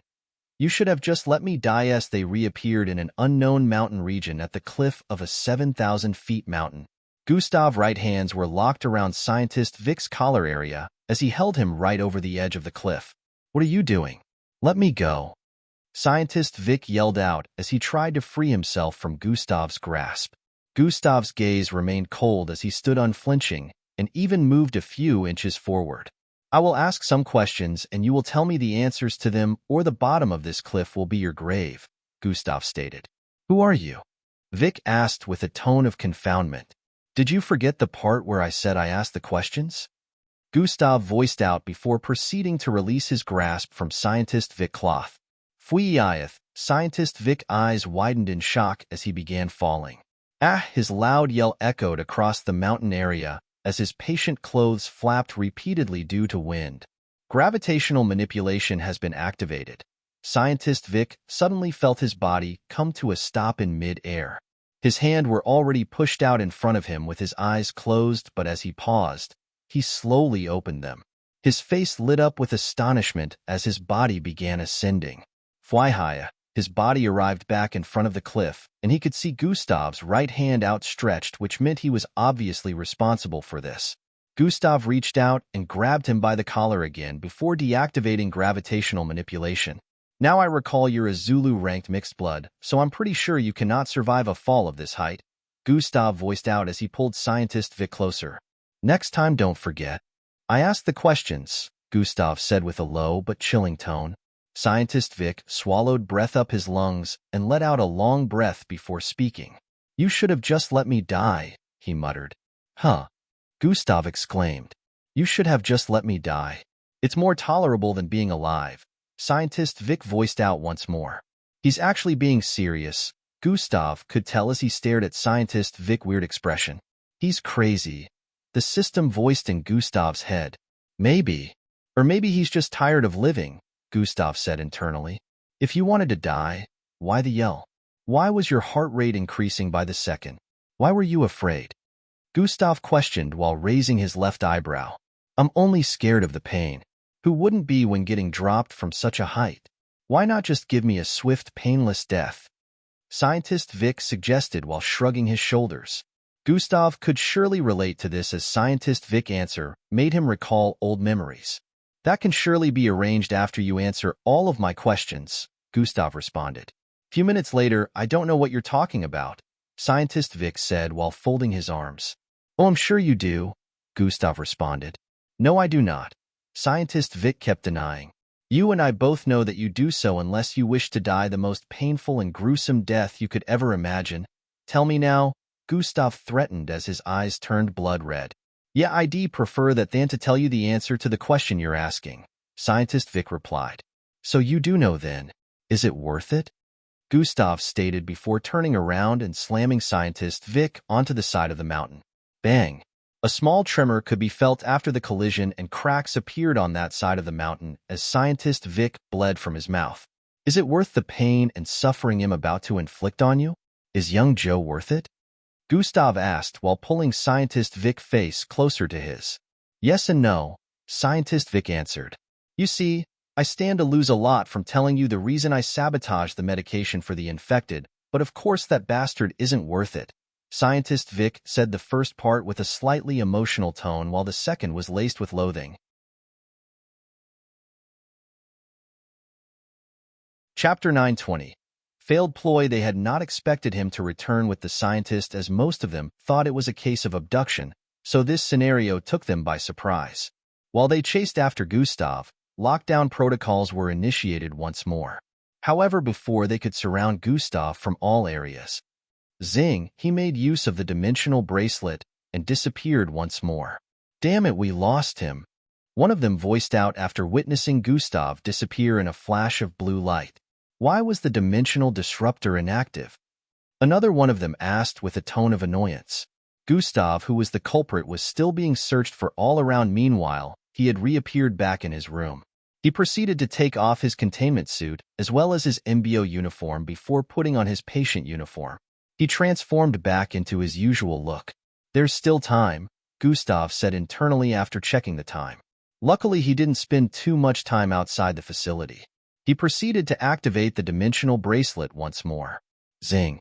Gustav reappeared underneath his sheets within the isolation room in the next instant. He heaved out a sigh of relief after scanning the entire area and noticing that nothing was out of place. The MBO officers here were looking for a person that didn't exist since Gustav had taken on the appearance of another person. Since Scientist Vic's isolation room was on the other side, Gustav didn't have any issues. The front of this isolation room was still guarded with the same number of MBO officers that were initially here. The door was pushed open sometime later, and the same scientist that took Gustav's blood earlier walked in. Here we go again. Gustav sighed internally as he sat up. The next day arrived and Gustav could be seen leaving the isolation room in his MBO uniform. He was being escorted by a few MBO officers as he walked past the door. The others that were still being kept here internally had dissatisfied thoughts, but they couldn't say anything since Gustav was obviously favored by the MBO. The scientists say they still don't understand how you're unaffected, but we couldn't leave our brightest recruit here, the MBO officer in orange uniform beside Gustav said with a respectful tone. Despite being about 3 ranks higher than Gustav in the MBO, he still spoke to Gustav with respect. Gustav just nodded in response. He wasn't new to the ass-kissing anyways. Others would try to suck up to him knowing he had a bright future within the MBO based on his performance so far. A private submarine was already waiting for Gustav at a part of the underwater structure. He already bid Sandra goodbye, and some of the other scientists as well. Gustav was still a hero to some of them here, so they were glad he was being let out of isolation and wished him the very best. They got to the submarine in a few and left the underwater base. The orders of the MBO officers escorting Gustav was to bring him to the second base. The scientists here still couldn't find anything in Gustav's blood even after getting it multiple times.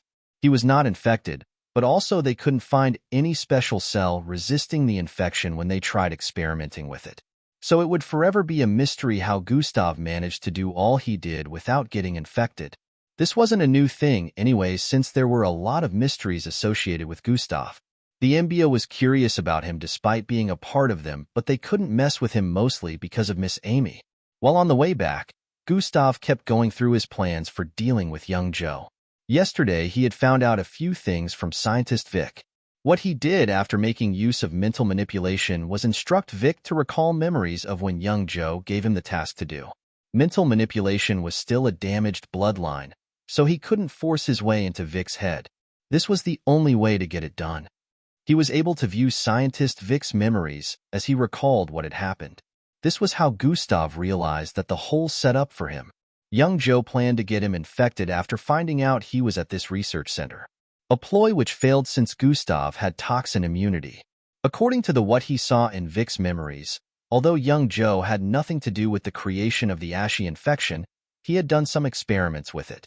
One of which included the fake resistant drug that could speed up the mutation. The main thing Gustav figured out from Scientist Vic's memories was the fact that Miss Amy wasn't infected by the ashy fog initially. He was the one in charge of the examination Miss Amy was supposed to undergo, and he actually conducted it, but the other person working with had been given another assignment that he was unaware of by young Joe.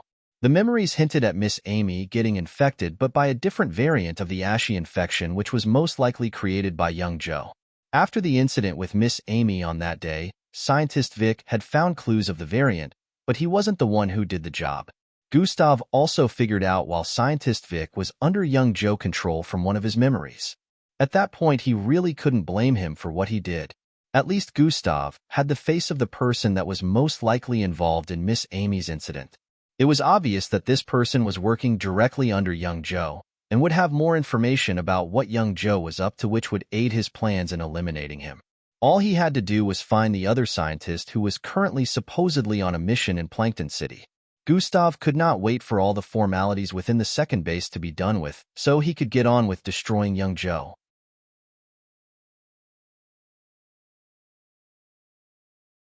Chapter 921. The MBO ranks S. Gustav could not wait for all the formalities within the second base to be done with, so he could get on with destroying young Joe. Hours later, they had arrived at the second base. Although so much time had passed, the base hadn't changed. It still looked like a mini-city built upon high mountains from above. After landing, Gustav was escorted towards the Grand General office. Although he wasn't around currently, the second-in-command in charge of the base during his absence welcomed Gustav. He apologized about the Gustav getting held up by the mishap in the research center, and they spoke about the occurrence at the research center as well. The second-in-command wanted to hear Gustav's view on the whole situation since he was there personally. Although Gustav said some things, he refrained from revealing anything about young Joe. Gustav already decided he was going to handle this whole thing by himself from start to finish, especially because he didn't know who to trust. He couldn't have young Joe figuring out that he was onto him. A ceremony was going to be held the next day to decorate some officers who had successfully completed important missions. Gustav wanted to be excluded, but there were still some things he had to do before he left here, so there was no point in doing so. After informing Gustav that the Grand General was going to be available the next day, Gustav was dismissed. As expected, his place of residence within the 7 base was the same as the last time. The mansion where he stayed with Miss Amy and Red Shadow the last time. After arriving in this silver-colored mansion, Gustav settled down and decided to prepare dinner. The house well kept despite the fact that it was unoccupied for months. After some time, Gustav was done and set his table for dinner alone. He sat down at the dining area and brought out a small device while eating. Truant, the small device shot out an holographic image of an old man with buzz-cut white hair. His pupils were also white, and he had a slightly obese body. Scientist Merkill, Gustav mumbled as he ate his food while staring at this image. I can't be careless with who I picked to help out, Gustav muttered as he stopped eating for a while. Moments later, his face lit up a bit as a thought appeared in his mind. He proceeded to continue eating, and minutes later he was done. Gustav brought out a triangular-shaped device and began to dial a number. GRRRNNNNN. After a few moments of ringing, the device shot out the holographic projection of a person in mask. Red Shadow, Gustav voiced out. Hey kid, you're out of the prison? Red Shadow voiced out from the other end. It's a camp, Gustav corrected. Camp, prison, all the same, Red Shadow stated with a light chuckle. Gustav laughed a little before donning a serious look again. It's about her, isn't it? Red Shadow said with a sigh. Yes and no, Gustav answered cryptically before pausing for a bit. I do need your help though, he added. All right, kid. I know you're already concocting something in that hard head of yours. Spill, Red Shadow voiced with a cool tone. Some minutes later, Red Shadow could be seen nodding in understanding. So you just need information on this scientist Merkill and his current whereabouts, Red Shadow voiced out. Yes, Gustav confirmed. What else are you planning? Red Shadow's eyes squinted as he asked. For now, nothing. I will completely set up my plans after I have information on this scientist. In the meantime, I'll keep watching young Joe, Gustav stated. Don't do anything stupid. That man is dangerous enough, Red Shadow warned. I know, Gustav replied. Good. I'll get back to you soon, Red Shadow said before disconnecting. Sure, Gustav mumbled. He didn't reveal everything Red Shadow, but he revealed enough to make him help. Gustav proceeded to move towards the bedroom and sat. Zing, the sacred jewel appeared in the next instant and began showing Gustav some footages. The next day arrived in a flash, and as expected, Gustav had to move to one of the halls within the second base. The ceremony was to begin around 8 in the morning, and some important people had been invited to be in attendance. Gustav got there on time, clad in his black uniform, and went in for the ceremony, hoping it would not take too long, so he could go back to observing some things. The ceremony was similar to the last time, with Gustav and a few other officers standing in front while the Grand General gave a speech. This ceremony was only held when the officers were being raised in ranks, and that was precisely what was going to happen today. All 6 of officers standing in front, were being raised in ranks due to their accomplishments. One by one their acts were listed out, and they were called forward to receive their rewards with their new rank. When it was finally Gustav's turn, a brownish-looking uniform with the MBO emblem was handed to him. This brought surprise to everyone's faces, as this meant Gustav was now a captain. He had moved up 2 ranks in one go. Looking at his accomplishments, they felt it was warranted. A new recruit who had just completed a 7-star mission. Meanwhile, there were many other officers who had not even completed a 5-star mission. While it was befitting, his rise was still felt so fast it made everyone felt intimidated. He never failed a mission, and he still had other accomplishments to his name besides official missions. The ranks for the MBO began from Private, Tissel, Lance, Gant, Lieutenant, Mill, Captain, Major, Gradier, Commander, General, Grand Commander. Every rank had 3 grades that needed to be surpassed one after the other before one could be promoted to the next rank.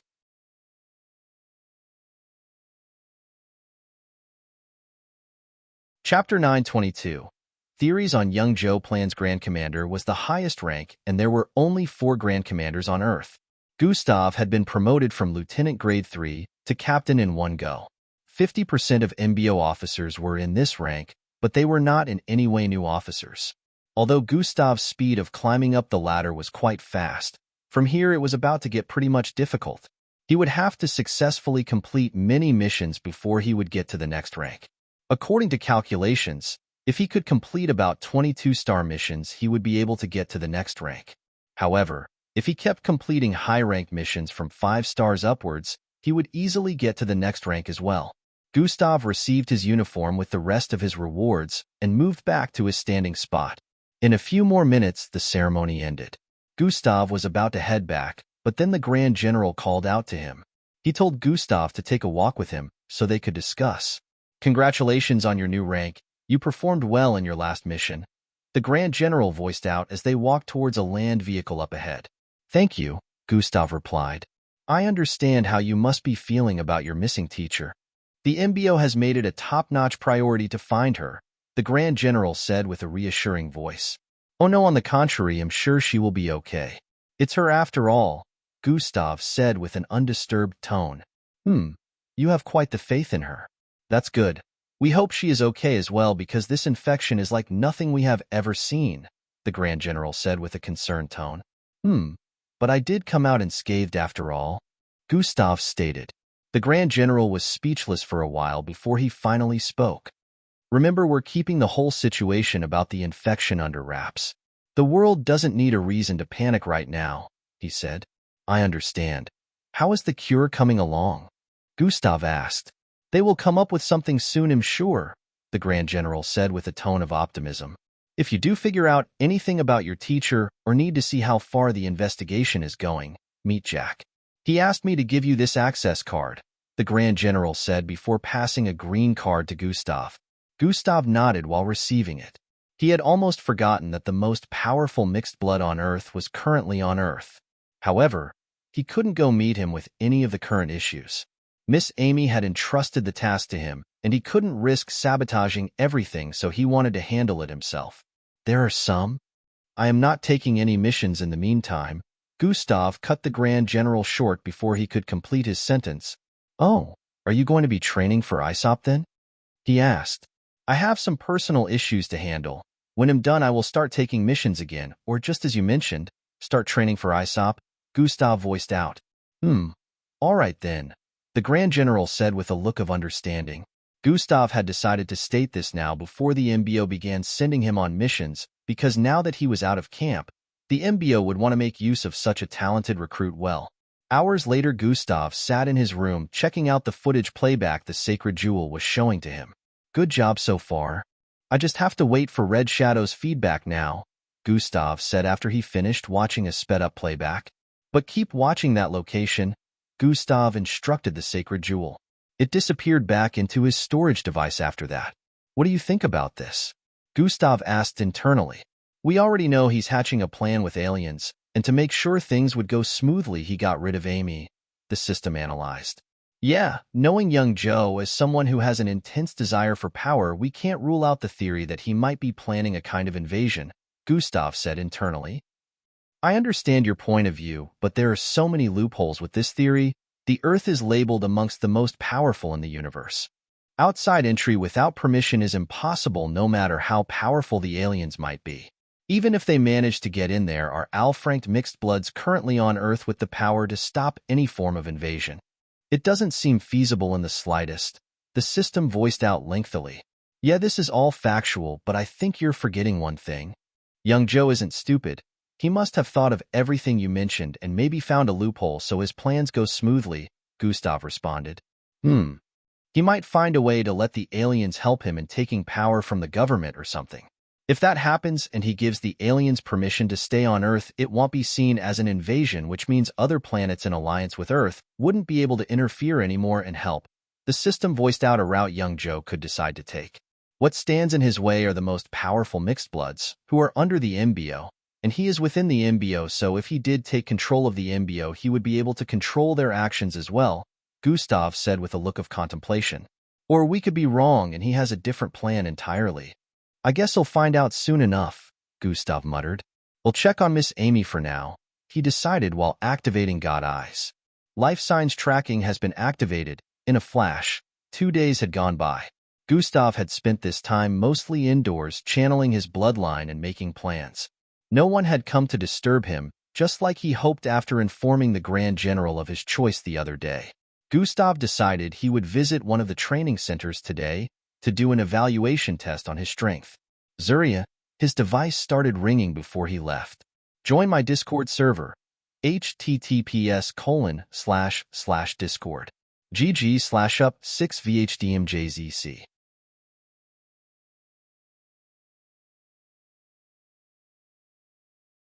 Chapter 923. Back to Plankton City. Gustav decided he would visit one of the training centers today to do an evaluation test on his strength. Zurian, his device started ringing before he could leave the apartment. Gustav brought it out of his storage space and proceeded to pick up the call. Red Shadow, he voiced out as soon as the holographic video appeared. I got your guy, Red Shadow voiced out. Where is he? Gustav asked.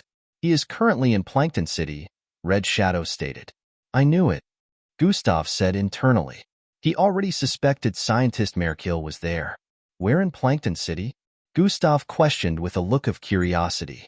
I've seen him go and come from multiple locations in these past 2 days, but I believe he's residing in a place known as the dealer's house at the moment, Red Shadow revealed.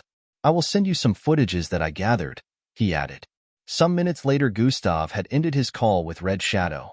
He had now found out the information he needed to get to scientist Merkill. He was surprised that Red Shadow got on this assignment very quickly, but this was good. The longer he waited to deal with young Joe, the more the world was jeopardized as they didn't know fully what they were up against. Gustav moved out of the house, but contrary to earlier his plan of going to a training center, he was headed towards the base armory.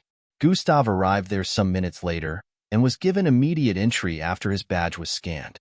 MBO officers were not allowed beyond certain levels unless they were given special permissions, but Gustav didn't need to go beyond the level accessible to him. He just needed some tools that were accessible to most officers. He picked up some rechargeable technological devices as well as some one-use items. After Gustav was done picking these items like he was in a shopping mall, he started heading back towards his residence. Some officers recognized him, of course, and wanted to make small talk, but he avoided them. Others just spoke behind him, but as usual, Gustav didn't mind any of these. He arrived back indoors and did a small routine check around the house before heading back to his room. For all everyone thinks, I'm right here in the second base. Let's keep things that way, Gustav muttered as he began tapping on his dimensional bracelet. This is the best course of action, the system said in his head. H&M, time to head back to Plankton City, Gustav muttered as he tapped on the location displayed on the surface of the bracelet. A bright flash of blue light engulfed Gustav, and in the next instant, he disappeared along with it. Zing. Hey, who the hell are you? The instant Gustav reappeared in a particular room within Plankton City, a voice yelled out behind him. GHRRHHHKKK. Wriggling sounds were heard from Gustav as he shape-shifted, taking a different look entirely. He slowly turned around within this room. I must have come to the wrong place, he voiced out with a raspy tone as he stared at the person who yelled earlier. It was a teenage girl with white hair and dim eyes. She was barely clothed.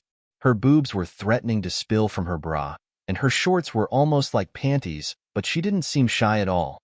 "Yeah, punk, get out," she voiced out with a merciless tone. Sure. "I'm leaving now," Gustav said and coughed a little after feasting his eyes on her body unintentionally. Gustav turned around and walked towards the door. "Yeah, this is locked," he said after trying to slide it to the side. She made a loud sighing sound before moving toward the door to help Gustav in opening it. "Thank you," Gustav said with a wry smile as he walked out. In response, she slammed the door after him. "Angry teenagers never gets old," Gustav muttered as he arrived at the corridor. "You're a teenager too," the system suddenly voiced in his head. "I will be 20 this year." "I am no teenager," Gustav responded internally. "Still 19. Still a teen, Gustav. Also, I'm sure you would also be angry if someone invaded your privacy like that," the system added. "Fair point," Gustav responded as he looked around for a bit before walking forward. It had been a while since he walked on this corridor. He happened to bump into a 57 kid up ahead as he got to the stairs. He couldn't help but let out a smile as the silver-haired kid ran past him without recognizing him. "He sure has grown," Gustav said internally before proceeding to walk down the stairs. Currently, Gustav was within the 7-story tall household where his whole story with Angie began. He initially appeared in the apartment he rented while staying within Plankton City in the past. It turned out the apartment had been rented out to a teenager. Gustav wasn't really surprised about this development. 16 years of age was considered an adult anyways, so it was normal to see teenagers renting their apartments. This meant Gustav would have to find somewhere else to reside, pending his stay in Plankton City. Since he didn't want anyone to know he was here, he couldn't use his normal identity. Making use of his identity as Gustav would have made it way easier for him to find a place to stay since he knew lots of people here. However, it wasn't much of a problem for him to get a place even while using this fake identity since he had enough money. Within a dark space, pulsating strings of multiple colored lights joined together could be seen. There was no other lighting here except these pulsating strings of light that had formed a circle and looked like they were tied together. Some figures could be seen a few feet behind staring right at the strings of light. "How long till it's ready?" a masculine voice could be heard.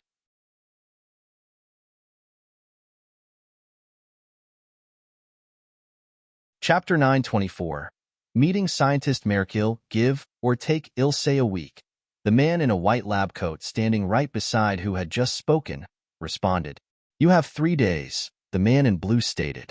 Sir Young, it is impossible for it to be ready in 3 days. If we try to rush it, it might not work as intended," the scientist said with a serious tone. 2 days, fail to complete it within 2 days, and someone else will complete it in your stead, young Joe stated with a cold tone. "Only other difference is, you probably won't be here to see it," he added before walking away from the area. The others in the vicinity clad in lab coats as well bowed slightly in respect as young Joe left the vicinity. The scientist gritted his teeth as he turned to stare at the rest after young Joe was out of sight. "What are you lots waiting for? Get back to work," he yelled out with a frustrated tone, causing the others to scamper away like flustered chickens. Hours later, Gustav was in a large room. He had gotten a place within a hotel in Plankton City. Currently, he was watching another footage of the location where the alien symbol was seen. He could see that young Joe just left that location some time ago. The sacred jewel couldn't see everywhere within this location, so he didn't really have an idea as to what young Joe was up to, but he already knew he would have to check out this location after his visit to Scientist Merkel's place. For some reason, he had never seen Scientist Merkel in the same location the sacred jewel had been watching. Neither had he seen him with young Joe, but obviously, they were working together secretly from the memories of the scientist he watched. From the footage Red Shadow provided him, Scientist Merkel had been going back and forth from the MBO tower to where he was currently residing. Scientist Merkel seemed like the one that would sabotage the MBO from the inside if Gustav was right with his theories. Since Scientist Merkel had quite the high rank, he would definitely have access to things that might help in young Joe's ploy. After some time, Gustav decided to leave the hotel. It was finally time to pay a visit to Scientist Merkel. He walked down the streets of Plankton City once more. This gave him a sense of nostalgia as he looked around, seeing the well-constructed roads with spatial rings in some areas, hover cars and buses moving to and fro with some driving into the spatial rings. The pedestrian walkway by the side with teleportation circles at the end of every walkway. The tall skyscrapers by the sides along with small social businesses as well. The MBO Tower was still in the middle of the city, looking majestic and piercing straight into the clouds. Gustav moved towards one of the teleportation circles up ahead and moved in with the others. In a few seconds, a bright light engulfed everyone and they disappeared. Reappearing back multiple kilometers ahead, Gustav proceeded to walk for a little while before arriving in a street. He turned to stare at a particular green 40-story building up ahead. It looked quite luxurious with a statue that looked like the head of a dog in front. At the top, a glowing sign that read the dealer's place could be seen. Gustav already recognized this from the footage Red Shadow showed him.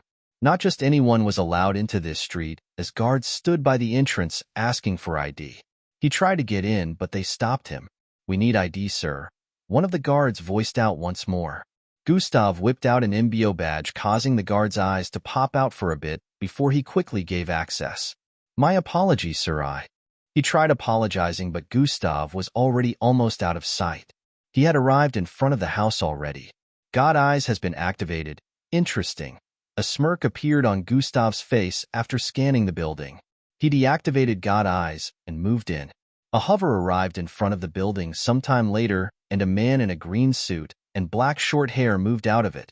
He got into the building and moved towards the elevator before tapping on number 40. Apparently, he stayed on the last floor of this place. A few minutes later, he arrived in front of his apartment and the door slid open. Why are the lights out?" he voiced out as he moved into the luxurious-looking apartment. For reasons unknown, the lights were out, making the apartment look dimly lit. Everywhere looked quite dark as he moved around trying to switch the lights back on. However, none of the switches was responding. "What's wrong with them?" he voiced out in frustration as he tapped repeatedly on a switch. "Hello, Scientist Merkill." His heart nearly jumped out of his chest as he heard a masculine voice from behind him. He slowly turned, reached for a button on his chest area, and tapped it. A small blue glowing dagger appeared in his hand, and he swiftly spun around while swinging it forward. "Pa!" The figure behind him slapped the dagger away from his hand effortlessly and grabbed him by the throat.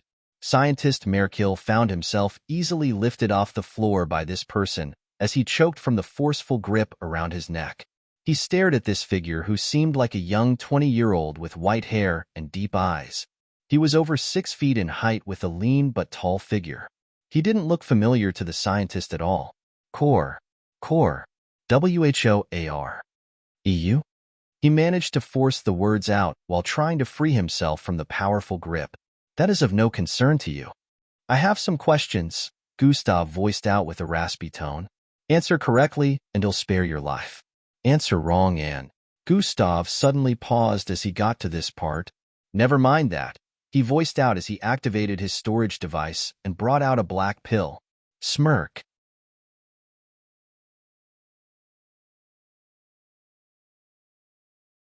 Chapter 925.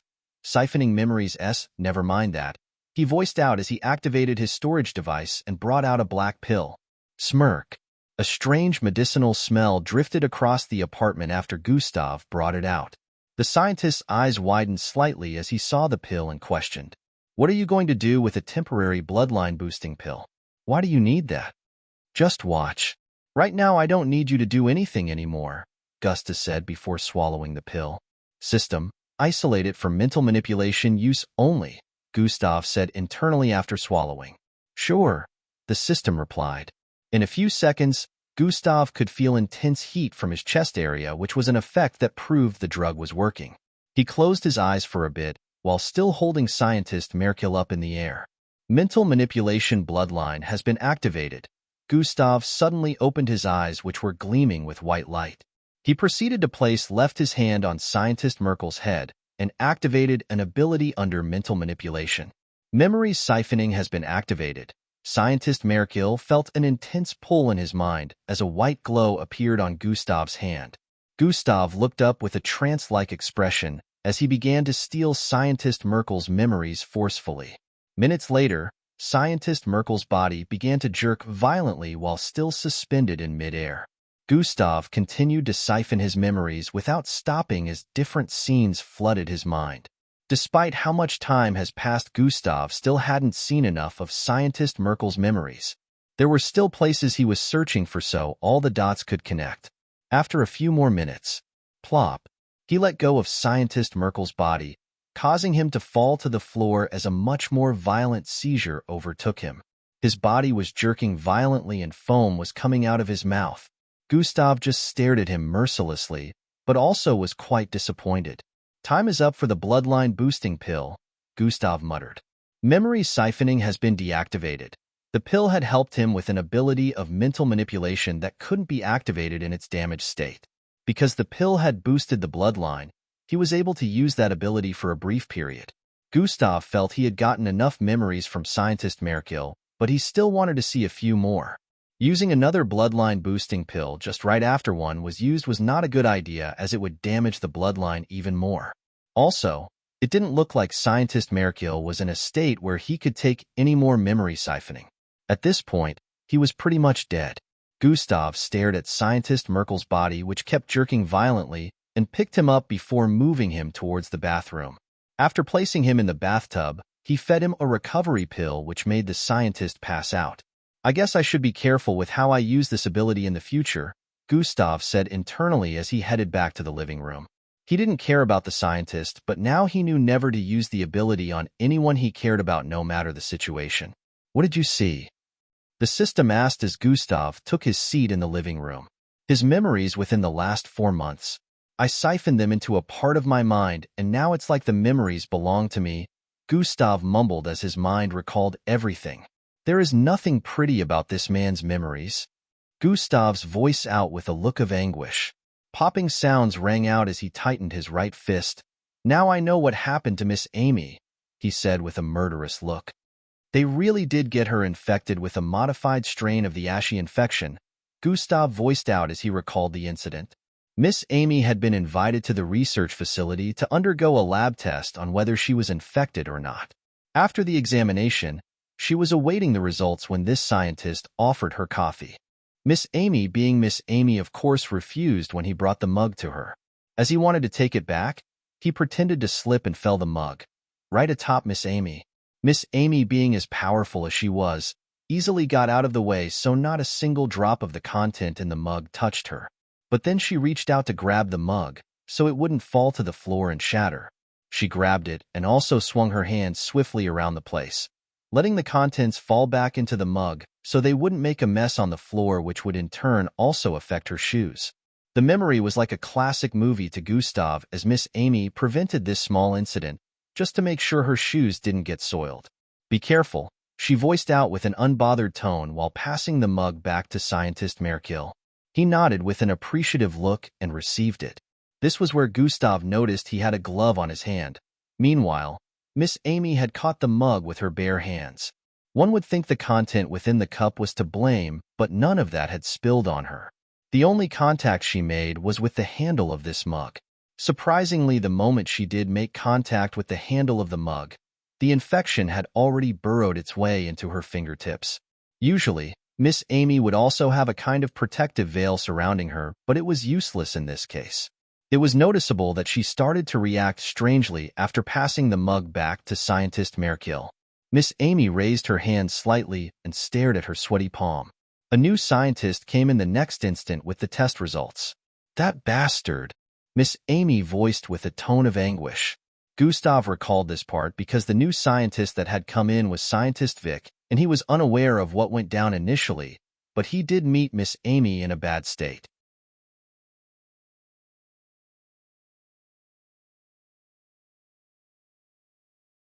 "Then I can head to their research area afterwards," Gustav voiced out his plans.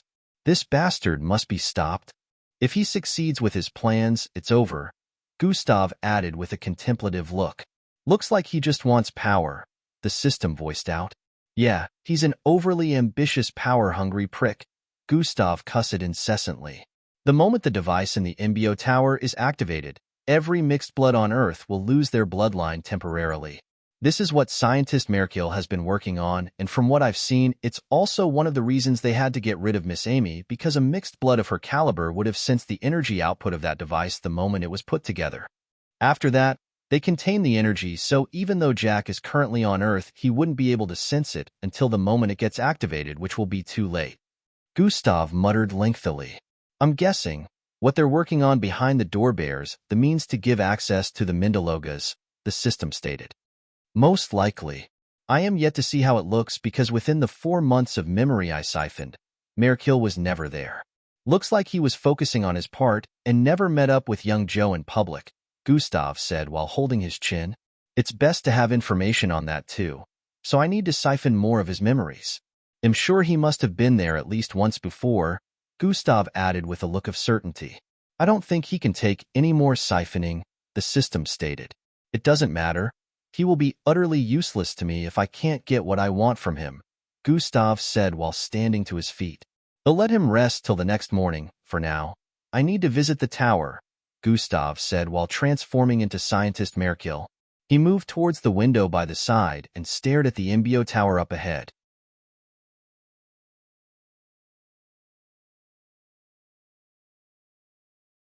Chapter 9:27. Need for Speed? He moved towards the window by the side and stared at the Embio tower up ahead. Gustav proceeded to head back to the bathroom. He tied scientist Merkill up and transformed back into the look he used earlier. He initially thought of using scientist Merkill's identity to head to the Embio, but he felt things might look suspicious since scientist Merkill was just coming back from the Embio. Gustav wasted no time in getting out of the apartment after taking the access cube of the apartment from scientist Merkill. Swoosh, instead of boarding a vehicle, he sprinted there. Public transport was not allowed to head to the Embio tower, so he knew he couldn't get there by that means.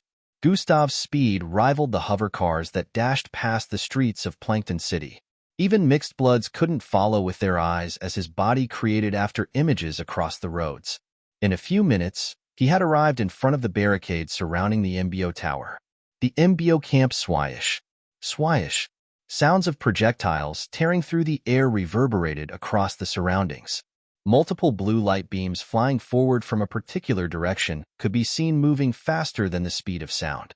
These light beams kept shooting forward in uncountable numbers while a group of people behind had to keep swerving left and right to dodge the beams while charging forward. Bam! Someone got hit in the left shoulder area and got blasted halfway across the track. Remember, one hit and you're out. In the far west area, a woman in an Embio uniform yelled out. The others who were still on the track filled with blue projectile beams gunning for them, turned even more cautious as they used every trick at their disposal to dodge the beams. These blue beams clouded one's vision due to their numbers and speed, but they had to be agile enough to dodge and get to the finish line before the timer being displayed in midair was up. Over 100 cadets were moving forward while jumping sideways. Some were making use of their bloodline abilities to parry the beams as they head forward, while some kept leaping upwards and doing a front flip or back flip to evade them. Every minute a cadet was getting knocked out due to the speed of the beams increasing the closer they got to the finish line. Dash, who do you think will win? Dash, EE or Elevera? Dash, Eldris is closing in on them.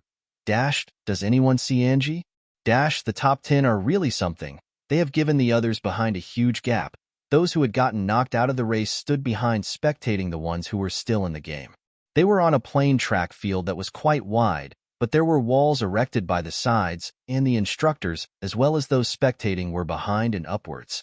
The ground where the race was happening looked like it was sunken ground. Multiple cadets could be seen sprinting across the place, dodging the projectiles best of their abilities. Vera's body was wrapped in multiple vines that had sprouted out of the ground and were carrying her forward elegantly. Swish, swish. Multiple vines spun across the place, tackling the blue projectiles shooting at her. A few feet to her left, Falco dashed forward and leapt before spinning towards the side several times in the air to dodge the projectiles.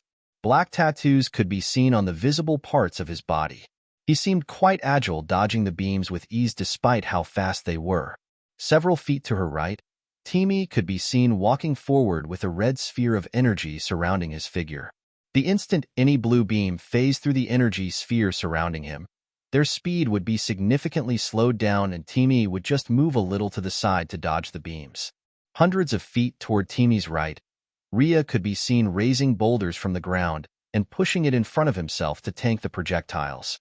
After blocking a few, they would get destroyed and he would create more.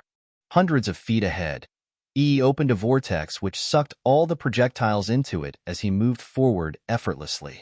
It looked like a walk in the park for him. Elevra, on the other hand, who was a few feet behind him, kept walking forward elegantly while moving her head slightly to the side. Her figure swayed from side to side as her nonchalant expression made her look extremely alluring. Swish, only minor movements, yet the beams would fly past her face only a few inches away from making contact. It always looked like a close call, but this had happened more than 200 times now. It couldn't be called a coincidence anymore. Eldris, on the other hand, was several feet to the left behind EE and Elevra. His beautiful eyes were wide open and his surroundings black and white. All everyone could see was the beams turned white upon entering his domain and disappearing. These three were way ahead of everyone else and had it relatively easy moving forward. No one was dashing forward with intense speed because the faster a person moved, the more they were likely to get hit by a projectile since it would look even faster from their point of view. They were all moving at moderate speed for this exercise. After a few more minutes, E got to the finish line and was brought out of the field. Looks like E finished first. Wait, there's someone with him. Is that Elevra? Elevra is still on the track, up ahead at the finish line. A smile appeared on EE's face as he stared at the person up front sitting atop a boulder. Y'all are so slow, the silver-haired girl with two horns on her forehead voiced out. Nah, you're just too fast, Angie, E stated with a small chuckle. Slowpoke, Angie laughed as well and poked E on his shoulder.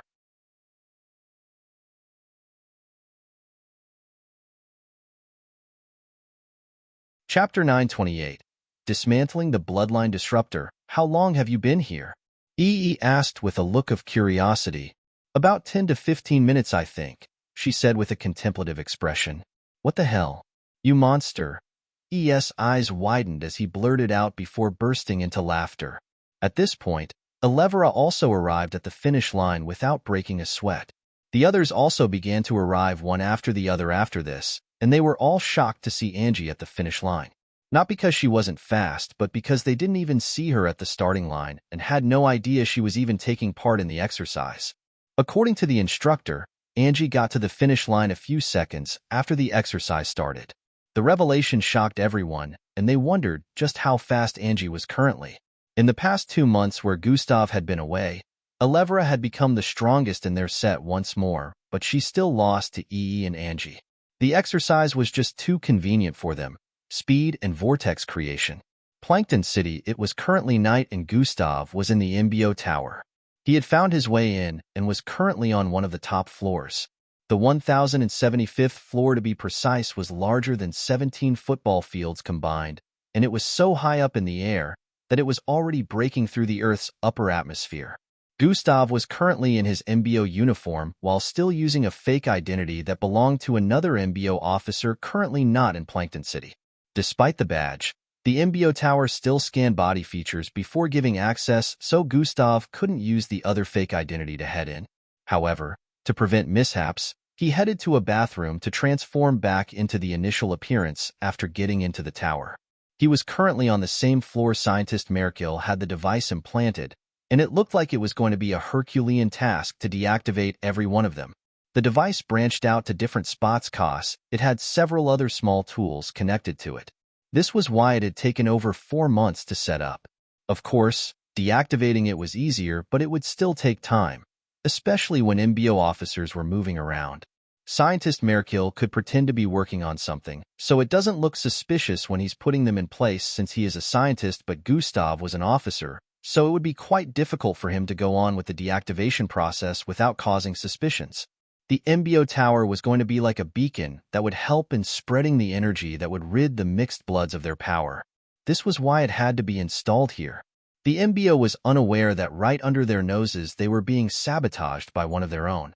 This was how deep young Joss' influence was rooted in the MBO. Despite the cleansing that had happened some time ago, and even within the MBO camp, Young Joe still had many loyal associates within the MBO.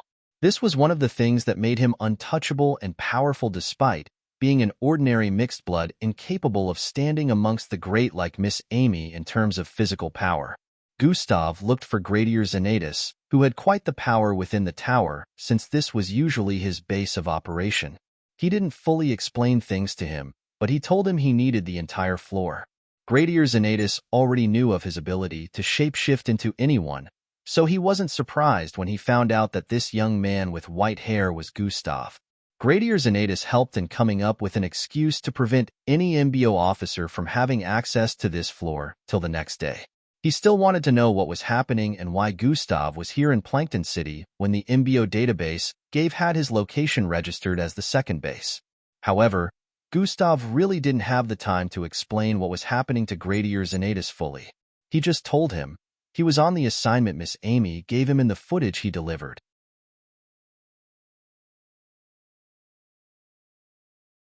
Chapter 929. Powerful shapeshifter Gradier Xanatus' eyes widened as he heard this. "It would see right through your disguise," he said with a tone of realization. While shape-shifting bloodlines were extremely rare, there had been well-known shapeshifters in the past. Centuries ago, they would disguise themselves as anyone and get away with crimes, and even blame innocents. This used to be a headache to the authorities, and they found it really hard to apprehend criminals with bloodlines related to shape-shifting. This was until they found a way to unveil shapeshifters with a new piece of technology. Said technological generator had these glattered components within. Some CCTVs still had these, which was why Gustav would always be careful in some areas, even when making use of shape-shifting to change his identity. This glattered would uncover anyone who used shape-shifting to try and take young Joss' identity. "What do we do?" Gustav wondered out loud as he held his chin. "Stop young Joe before he gets to use this?" Gustav thought internally. "Bring me up to speed on everything that is going on. I need to understand what we're dealing with to help better." Gradier Xanatus voiced out as he saw Gustav's worried look. "There's no time," Gustav stated as he walked about. "Do it," the system suddenly voiced in his mind. "Do what?" Gustav questioned. "Use your shape-shifting," the system stated. "Did you even hear anything we just said?" Gustav asked with an irritated tone internally. "Do it, dumbass. You're underestimating the power of your shape-shifting. Do you think it's the same with those rip-off shapeshifters?" The system insulted Gustav internally. "What are you talking about? A CCTV with glattered has uncovered my real look before when I made use of shape-shifting back then. Did you forget how much hassle I had to go through to get rid of it?" Gustav said internally, reminding the system. "Now and then are not the same, dumbass. Just do it," the system insisted. Okay then." Gustav knew the system was probably onto something since it kept insisting. He was still skeptical about this, but he decided to just go through with it. Gustav turned around and squatted in front of the large generator-sized device. Flesh-wriggling sounds began to ring out, causing Gradier Xanatus to stare in his direction. "What are you doing?" Gradier Xanatus asked. Gustav turned to face him, looking exactly like young Joe. He didn't need to say a word. His look was already self-explanatory. "It has glattered. You'll just be exposing us," Gradier Xanatus stated with a look of disagreement. "Trust me," Gustav said before turning to face the device again. Although he said that, even he did not trust himself. Gradier Xanatus let out a worried sigh as he stood and watched. Truerun. The device shot out red strings of light towards Gustav's face, analyzing it. He made sure to use young Joss' usual expression, which was a mix of coldness and cunningness with his slanted eyes. Scan complete. Deactivating bloodline disruptor. Gustav heaved a sigh of relief after seeing the device shutting down. "It worked," he said with a smile while standing to his feet. "How?" Gradier Xanatus voiced with a surprised look. Gustav just shrugged his shoulders, as he was also unaware that he could bypass the glattered. Gradier Xanatus was astounded, as he realized nothing was capable of uncovering Gustav's shape-shifting at this point, which made him a very dangerous existence. "Told you, dumbass," the system voiced in his mind. "But how?" Gustav was still surprised. "You're now way more powerful than you were before. Besides, your original bloodline is. Never mind about that. Just know you're stronger, so it's normal," the system stated. I see. All right, work done. Time to head back, Gustav said internally as raised his fist and brought it down upon the device. Bang! It blasted into smithereens after his fist made contact. Gustav proceeded to pack the parts together and place them in his storage device. That's its Gradier Zenatus. Thanks for your help, he voiced with a tone of gratitude. No problem. It sounds like something serious is going on, Gradier Zenatus responded. You just helped in saving the fate of the world, but I will explain everything once I'm done. We're not completely out of the woods yet, Gustav said, and proceeded to head to the elevator area. Gradier Zenatus followed after him, and they chatted a little as they headed down. Daytime arrived in a flash, and at this time Gustav was back in Scientist Merkel's apartment. He had been waiting for hours so Scientist Merkel could wake up since he got knocked out after the whole siphoning process the last day. Gustav wasn't as worried as before because he had successfully deactivated the device that would have caused the Earth to be in a perilous state had young Joe been successful. However, he still wanted to make sure there were no loose ends, so he wanted to siphon more of Scientist Merkel's memories before heading to the secret base where the other scientists under young Joe were working. Gustav was still waiting at this point, and it was almost noon. He was thinking of heading over to the secret base right now and just forgetting about the siphoning. However, after a few more minutes, Scientist Merkel awoke. His eyes looked all droppy as he opened them and found himself laying on his carpet. Turning to his left, he could see Gustav seating on the sofa, staring straight at him with a gaze that seemed like it was piercing straight through his soul. You bastard. What did you do to me? Scientist Merkel asked weakly. I am not done. Thank you for regaining consciousness, Gustav said as an evil grin appeared on his face. You, stay away, stay away. Scientist Merkel tried to crawl away as he voiced out loudly. I'm sorry, no one can hear your screams. Didn't the money you used in acquiring such an expensive soundproof apartment like this come from young Joe, the cunt who destroys the lives of others? Gustav said as he walked towards Scientist Merkel.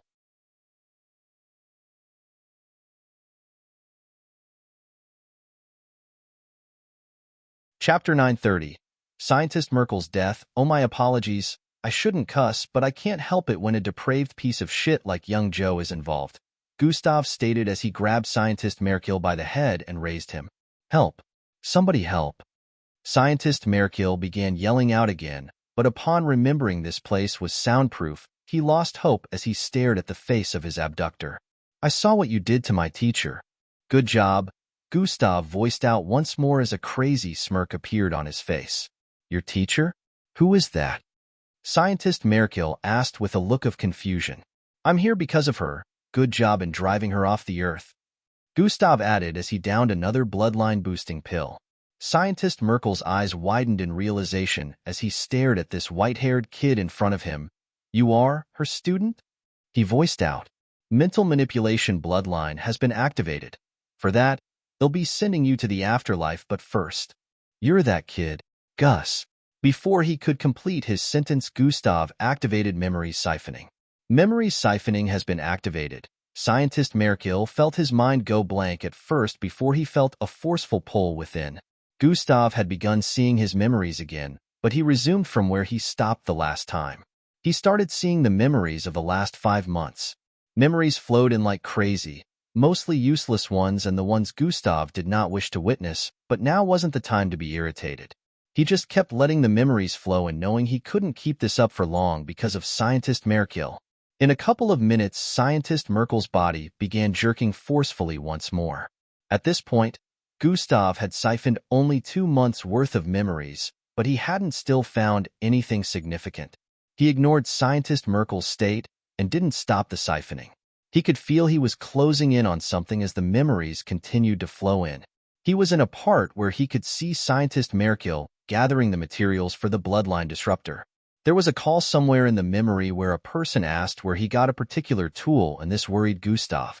He kept siphoning the memories back to the previous months as quickly as he could.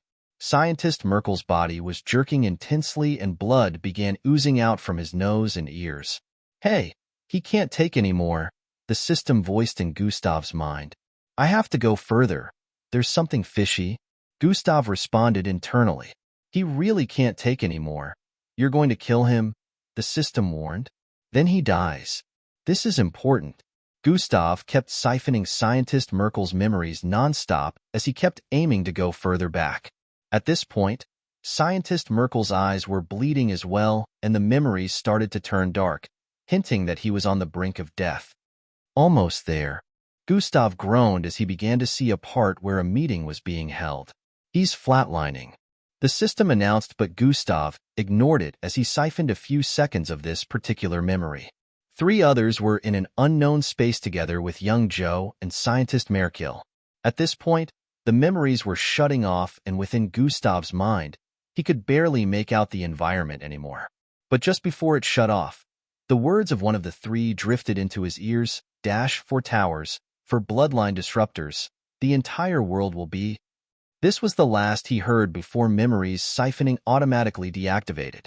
Gustav's vision returned to the living room, and he stared at the limp body in his grasp. His right hand was still holding onto Scientist Merkel's head, which was caused his entire body to be suspended in midair. There were long lines of blood trailing down Scientist Merkel's eyes, nose, ears, and mouth. His eyes were wide open, and the expression displayed on his face was one of immense pain, but Gustav didn't even look bothered about that. He let go of Scientist Merkel's corpse, which dropped to the floor in the living room limply onto the small pool of blood that had been formed. Gustav's face showed a look of frustration and defeat as he moved back and sat on the sofa. There are 3 more. I'm so stupid. I thought this was it, but young Joe is way more cunning than I expected, Gustav voiced out as he recalled the memories. So the one you got rid of is just 1 out of 4? The system asked. Yeah. I could barely see the faces of the other 3 since he was dying, and the MBO only has 3 towers in the world, so why did one of them say 4? Gustav was confused about the current state of things. You could have kept him alive and used him again so you could figure out everything, the system stated. First off, there's no time. Secondly, there's no guarantee he will be in any state for memory siphoning next time, since this time it took way shorter before he started getting seizures again. He is better off dead since he would just be useless even if I decided to stop, Gustav explained as he stood to his feet and moved towards Scientist Merkel's body. He squatted in front of it and questioned, "Can we use brainwaves reanimation like the time with Boss Danzo? The reanimation can only help in replaying the few minutes of his memories before death. It can't go as far as months ago," the system clarified. Gustav sighed and picked up the body before heading to the bathroom. He placed it in the bathtub and stretched out his right hand. Atomic disintegration has been activated. Gustav constructed a small milky-colored ball and dropped it on the corpse. In a few moments, it had disintegrated completely along with the clothes and even the bathtub. Wriggling sounds rang out in the bathroom as Gustav began transforming into Scientist Merkel. He proceeded to change his clothes as well and turned to the side to stare at the mirror. I guess there's only one other option. Kill young Joe before any of them gets activated.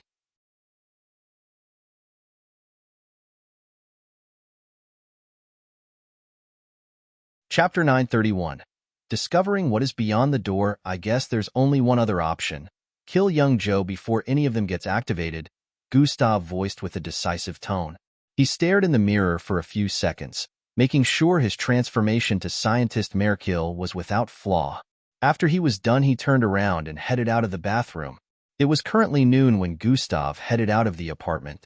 He had taken all of Scientist Merkel's belongings and also seen enough of his previous month's memories to act precisely like him. Gustav got into Scientist Merkel's exotic-looking red hover car and drove off into the distance. In barely a few minutes, Gustav was driving down a sloppy area in Plankton City that led to the southwest border of the city. This area was a sparse forest region. A few buildings could be sighted in different spots. Gustav drove for a few seconds before he arrived at a spot behind a massive boulder placed between 2 trees. He parked right in front of the boulder and got off the hover car. It was a sparse forest area with only a few tall trees in the vicinity, but it still looked like they were in the middle of nowhere. Gustav arrived in front of the boulder and moved to its back before stepping on a small patch of grass right behind.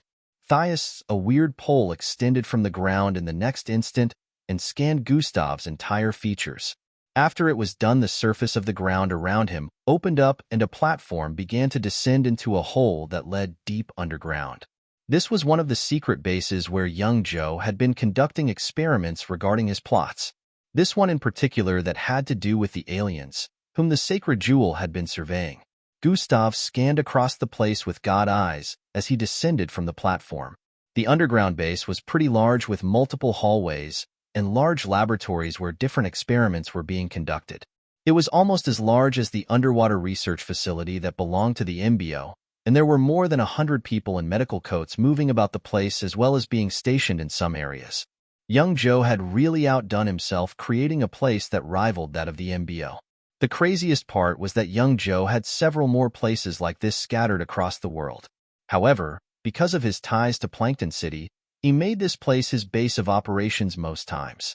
Gustav scanned across the place, and his eyes caught wind of a place in the far west area of the underground secret base. Unlike all other experimental rooms and laboratories with see-through glass walls, this one was constructed rather differently. It had dark-colored walls, and for some reason, Gustav couldn't see through the walls barricading this particular room. Gustav looked a bit further to the left and saw a sign on the entrance door. This was the same door the sacred jewel had been checking on day and night, and he had seen the faces of all the scientists involved in whatever project they were busy with within. He also knew of their identities since he had some of Scientist Merkel's memories. After descending completely, Gustav began heading in the direction of the room immediately. As he arrived at the corridor that led to the room, some guards approached and tried to stop him. "Sir Young knows of my appointment," Gustav voiced out while bringing out a weird-looking badge he got from Scientist Merkel. Both guards, who were clad in dark bodysuits, looked at each other for an instant before letting him through. Gustav walked through the corridor and arrived at the door that led to the private laboratory room. He finally stared at the alien logo straight up and could see how massive it was. The door was more than 30 feet tall and up to 15 feet wide. The logo was way more massive than 3 humans put side by side, and the carvings just happened to glow with an ominous yellow color. Gustav stood in front for a few before the door opened up of its own accord. THHSSSHHHH, it slid to the side and a cloud of gas rushed out, covering the entire vicinity in an instant. Gustav knew it was harmless and walked straight into the cloud of gas. The door closed up after him, and the gas surrounding the vicinity disappeared after a few. The instant Gustav passed the entrance, he realized he had arrived in a dark but large space. In the middle of this dark space, strings of circular light could be seen floating in mid-air. It looked absolutely beautiful as these strings of light were clustered together in a circular kind of way. They looked like a multicolored glowing knot, but Gustav could sense chaotic energy flowing from them. The strings were pulsating in a weird kind of way, and from what Gustav noticed in his few seconds of arriving here, it looked like they were getting bigger. It was barely noticeable, but he figured it out. What is that supposed to be? Gustav wondered internally as he stared forward with an awestruck expression. They're creating a singularity, the system said in Gustav's head. A singularity? Gustav's eyes slightly widened as he heard that. He knew theories about singularities, so he knew it wasn't something to be trifled with. How do? Before Gustav could complete his question, internally a loud voice was heard from ahead. Scientist Merkel? Gustav looked to the side and could see all the other scientists staring in his direction. They all looked surprised to see him, and Gustav proceeded to walk forward with a prideful expression while staring at them one after the other. There were up to 30 scientists in this dark space, and each of them had one role or another here. Before Scientist Merkel was spotted, some of them were moving around the strings of light and installing some weird bars onto the floor beneath it. Some were tapping on holographic screens, and some were mixing 1 or 2 chemicals.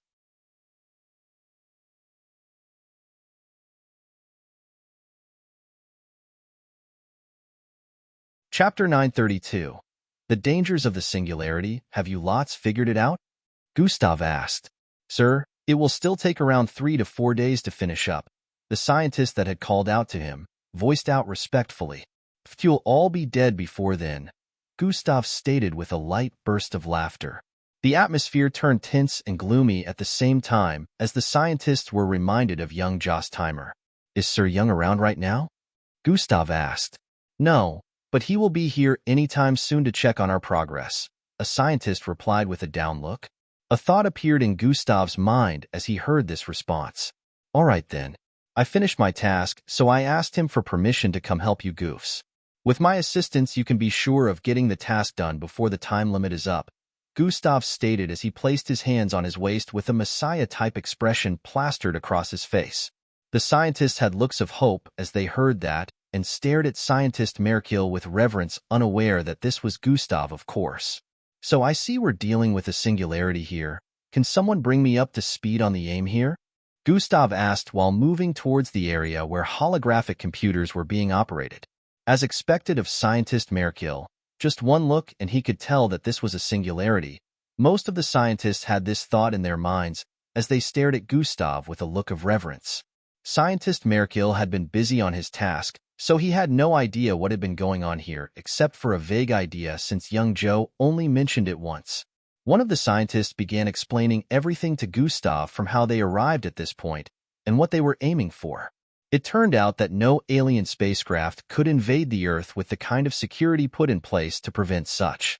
The Earth literally had a kind of unbreakable force field surrounding it and has been said to be unbreachable for over 1,000 years. According to the history books, of course, some alien species had tried and failed. They couldn't get through. The singularity was not just a singularity but also a black hole. However, this was not the usual type. Time and space were collapsing in on themselves within the strings of light. If anyone was to make contact with it at the moment, they would see 1,000,000 different lifetimes in an instant and then cease to exist. This was why Gustav was sensing chaotic energy from the singularity, and this was unlike anything he had ever felt before. Young Joe was aiming to use this singularity to bring the Mindologas here. When the singularity had been tweaked to become just like how young Joe wanted it, a dimensional pathway that rips the fabric of time and space apart will be constructed. It will work based on time and render the energy field surrounding Earth useless to the Mindologas, giving them the chance to travel through with their spacecraft. The singularity will make every Earth security protocol inefficient. Passing through it would be like returning Earth to its old times where the security protocols didn't exist. In a way, it would hamper with time, but it would only grant spaceship access to Earth without issues. By the time everything had been explained to Gustav, he stood in place with a contemplative expression for a few seconds. There's a possibility that doing this can have really adverse effects, right? Gustav asked internally. Yeah, good case scenario it succeeds and the Mindologas manage to get to Earth without a hitch, but then the entirety of Plankton City might get sucked into the singularity after it shuts down, or it sends out a weird time displacement energy, which I promise you don't want to know what will happen if that ends up happening. The system voiced in his head lengthily.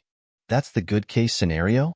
Gustav's face nearly changed expression to convey his current astonishment, but he managed to keep his cool so he could maintain his act as scientist Merkiel. Gustav calmed himself up and asked next. Then what is the worst case scenario? Gustav asked. The singularity refuses to close up and sends ripples of time displacement through the Earth, or it swallows the entire Earth up and keeps growing in size and eating more planets, galaxies until the entirety of existence is wiped out, the system explained. Gustav's jaw almost dropped as he heard the system mention this. Young Joe is not thinking about the consequences of this at all, he said internally as he looked up to stare at the strings of lines clustered together in midair. As the system had mentioned, there would definitely be consequences if the scientists were left to continue developing this singularity. At this point, Gustav was unsure whether the state of the singularity could cause any of the disastrous effects the system had mentioned, but he really hoped not. I need to close the singularity, Gustav said internally. Everyone get out. Gustav suddenly yelled out. Dash, huh? Dash, is he joking, or what? Mutters were heard from the background after Gustav yelled out the command. I'm sure you lots are not deaf. I said get out. Gustav gave the order once more. But sir, we have to keep working on this, a scientist voiced from the side with a confused tone. Sir Young Will. Before he could complete his sentence this time, Gustav interrupted. I told you to get out for this exact reason. I can see you lots wish death upon yourselves and don't want my help, Gustav said with a tone of disappointment. They all had pleading looks as they heard that, and one of them even began begging. Now all of you get out of here this instant. Gustav yelled out once more. Just as everyone began leaving their standing points to head for the entrance, a voice was heard from the entrance area. Where do you all think you're going? Everyone's eyes widened slightly as they heard this familiar voice. Gustav's eyes squinted as he slowly turned around to stare in the direction of the entrance. So you finally arrived.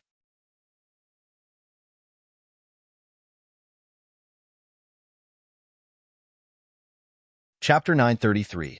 Assassination Attempt. Gustav's eyes squinted as he slowly turned around to stare in the direction of the entrance. So you finally arrived, he said internally as he stared at a figure approaching from the entrance area. A figure in a blue suit and black hair with a few green specks could be seen walking in the midst of two guards. His eyes were cold and uncaring, his expression extremely nonchalant and overbearing. His persona was so similar to Gustav's, with the exception of Gustav lacking the same amount of cruelty. While young Joe had that hidden gaze of unreasonable cruelty in his eyes, Gustav didn't have that. Why are you telling them to leave Merkill? Young Joe asked as he closed in on the area of the singularity. There's something I need to do. Their presence is not required here or it will disrupt my focus, Gustav voiced out. Young Joe squinted his eyes in suspicion as he arrived in front of Gustav. What is that thing you need to do? Young Joe asked. Sir Young, you also need to be away from here. It is important that I be left alone. Gustav ignored the question and advised young Joe to leave as well. What is it that you need to do? Young Joe asked again. Sir Young, as much as I would be willing to explain to you, I'm the scientist here and you're not, so I doubt you would get it, Gustav responded. Tell me, I'm not as stupid as I look. I can assure you that, young Joe stated. I didn't, Gustav voiced with a slight stutter. Young Joe kept staring at him without changing expressions or blinking his eyes. Okay, let me show you something, Sir Young, Gustav said while gesturing for young Joe to follow him to the side. Scientist Merkel's face showed fear and reverence as young Joe followed behind him deeper into the dark encasement. At least that was how it looked to everyone, but Gustav's eyes right now were squinted with hidden intent within. Sprint has been activated. Now, as this thought appeared in Gustav's mind, he suddenly turned around and reached out with speed. Young Joe's eyes widened as Scientist Merkel's right hand reached out and grabbed his neck. Gasp! The scientists spectating from behind all had widened eyes and mouths as they watched Scientist Merkill suddenly grab young Joe with unimaginable speed and lift him off the floor. The guards in the vicinity who were behind activated their bloodlines instantly and were about to lunge forward when a loud cracking sound rang out. Krryychhhhh. The entire place descended into silence the moment this happened. They stared forward with dumbstruck and disbelieving looks. Young Joe's head was tilted to the side while Scientist Merkill still had him suspended in the air. Gustav had squeezed tightly the instant he grabbed onto his neck and broke it. The guards and everyone in there didn't even get the chance to react. He killed young Joe instantly. Dash, Sir Young! Dash, Sir Young! The guards yelled out as they dashed forward after a brief moment of realization. Gustav confirmed that the bastard was no longer breathing and threw his body forward towards them. Wait! The system suddenly yelled in his mind, but it was too late. Bang! Young Joe's body slammed into the guards, and they managed to catch it. However, in the next instant, young Joe's eyes opened. Gustav's eyes widened as he spotted this. How? He was taken aback for a moment, but he didn't forget his goal. Without thinking or waiting to process the current unexpected situation. Swoosh! Gustav dashed forward. He reached out to grab young Joe again, but the two guards suddenly stomped on the ground. Fwyi! Fwyirf! Two walls of fire and ice were suddenly conjured in front of Gustav. Gustav arched his arm back with intensity as the environment turned dangerous. Power boost has been activated. Throwing a fist forward, shattered the wall of ice and cleared the wall of flames in the next moment. However, that slight delay gave young Joe the chance to activate what he needed to. Unless you can erase that plenty within a second with your atomic disintegration, it would be impossible. The system debunked immediately.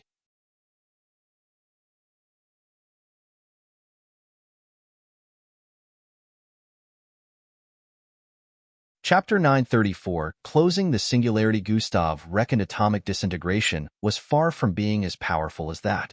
No atomic manipulation ability was powerful enough to get rid of the singularity of this size.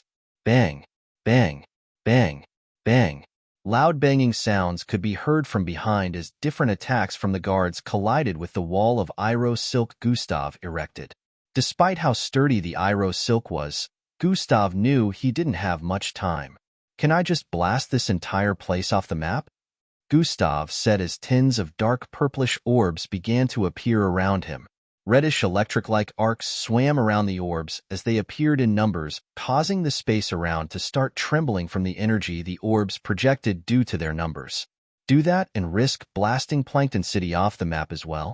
We have no idea how this singularity will react to making contact with another chaotic energy. Mixing chaos with chaos just brings about more destruction, dummy, the system explained. Then stop insulting me and come up with a good idea, Gustav retorted as he moved closer to the singularity. Your devouring power?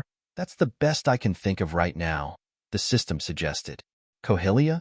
Gustav voiced with a contemplative look. Yeah, using its power, or rather your power to devour the singularity might be the only way out of this, the system stated. I've tried so many times to use it, but it doesn't work, as you said. My body probably sealed it within me because it knows I'm not powerful enough to use it just yet, Gustav said while raising his right hand slightly.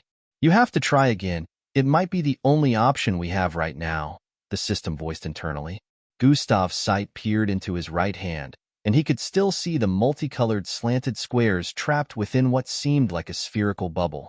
All right, here goes nothing, Gustav voiced out as he stretched his right hand forward. His face squeezed up as he tried using the power. He imagined devouring an existence like he did that day in the dungeon. He tried to recall that feeling and kept pushing his hand forward to try and use the ability. This continued for a few minutes and still, Gustav was unable to use Cohelia's power. Bang, bang. The sound of the ISO silk being broken through could be heard from behind. It wouldn't be long before it gave way from the looks of things. It is not working. We have to get out of here, the system stated. At this point, Gustav opened his eyes with a look of disappointment, knowing the guards would soon break through. Come on, let's go, the system reminded. At this point, a crazy thought appeared in Gustav's mind, and he began to move closer to the singularity. What are you doing? The system asked. I gotta try this, Gustav voiced out as he activated Hover. Hover has been activated. He floated in the air right in front of the singularity.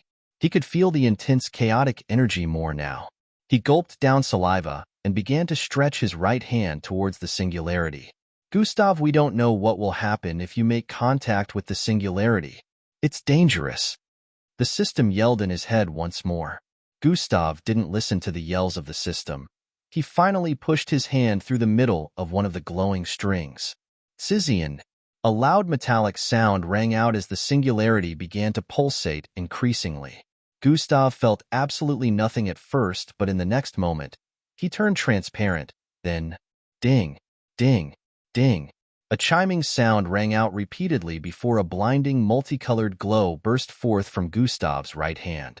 Even after it had disappeared into the singularity, the immense multicolored glow shone forth from within.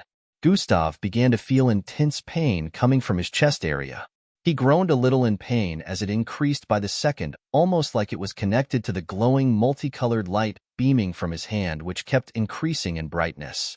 The higher the light, the more intense the pain, to the point Gustav was struggling to breathe as his muscles began to have spasms. Gustav couldn't hold it in again and screamed out, "Arrg, ch." The entire vicinity trembled intensely due to his scream, as well as the power of the singularity trying to fight back, getting devoured. Space was twisting and turning in this dark place, and many rifts kept appearing all across the place as chaotic energy blasted forth repeatedly. In the next few seconds, the blinding multicolored light had encapsulated the whole of the singularity. And in the next instant, doom, the singularity disappeared, and the multicolored blinding glow receded into Gustav's right hand. It made the shape of multiple slanted multicolored squares clustered together on his palm before disappearing. Gustav's eyes dimmed, and he fell from the air while passing out. Breaking news. Luckily, no casualties have been reported despite the shockingly widespread earthquake that affected the entire city. The focal point of the earthquake has been identified, but it is still unknown what could have caused such an earthquake which covered so much range. Some city folks living close to the focal point have claimed it was a disturbance underground, and they have spotted multiple people in white clothing leaving there with convoys and choppers. It is still an unproven theory. All across Plankton City, news of an earthquake was being broadcasted. This was a man-made earthquake, of course. The focal point they were referring to was the area where the surface of the underground secret base was located, and the earthquake was caused when Gustav was trying to close the singularity. Everyone had no idea of what had just happened except for those who were underground at the time. Gradier Zanatus, who was currently on site with a few more MBO officers, scanned the location thoroughly and found the access to the underground base. They destroyed the surface area and went in to scan the place. At the bottom of the platform, Gradier Zanatus scrutinized the place from behind while the MBO officers checked the different laboratories within. "It's empty, sir." One of them approached him while voicing out.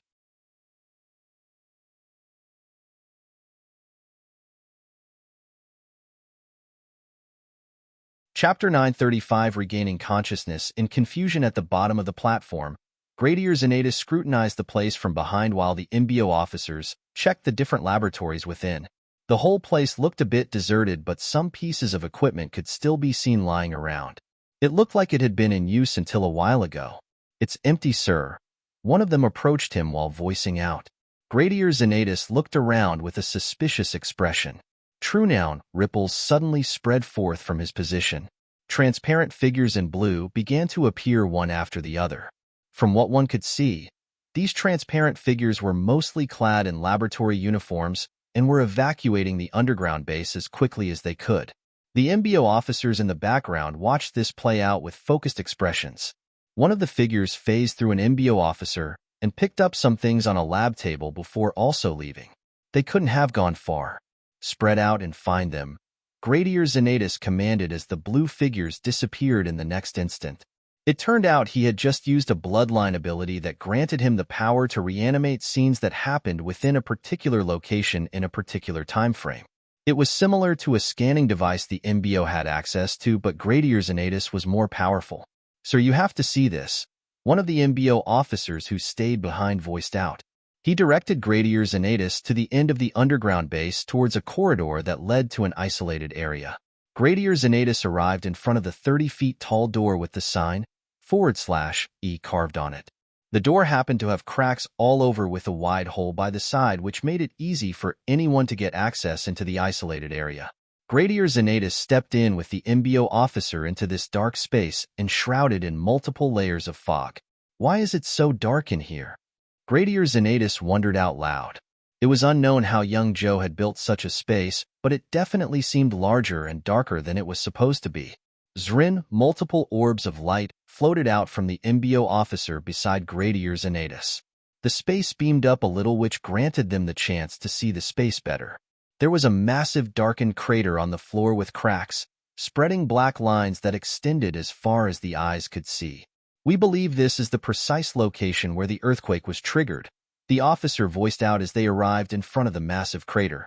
"I sense lingering chaotic time and space energy. Something happened here," Gradier Zanatus said with a suspicious low tone. A thought suddenly appeared in his mind which caused his face to lit up with worry. He brought out his device and dialed a number. No matter how many times he tried calling, the device kept displaying unreachable. "I think the kid is in trouble," Gradier Zanatus thought as he turned around with speed. "Sir?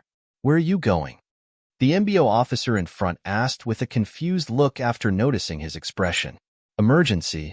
I need to go now. Handle the rest and send me reports later," he instructed while walking out of the isolated space.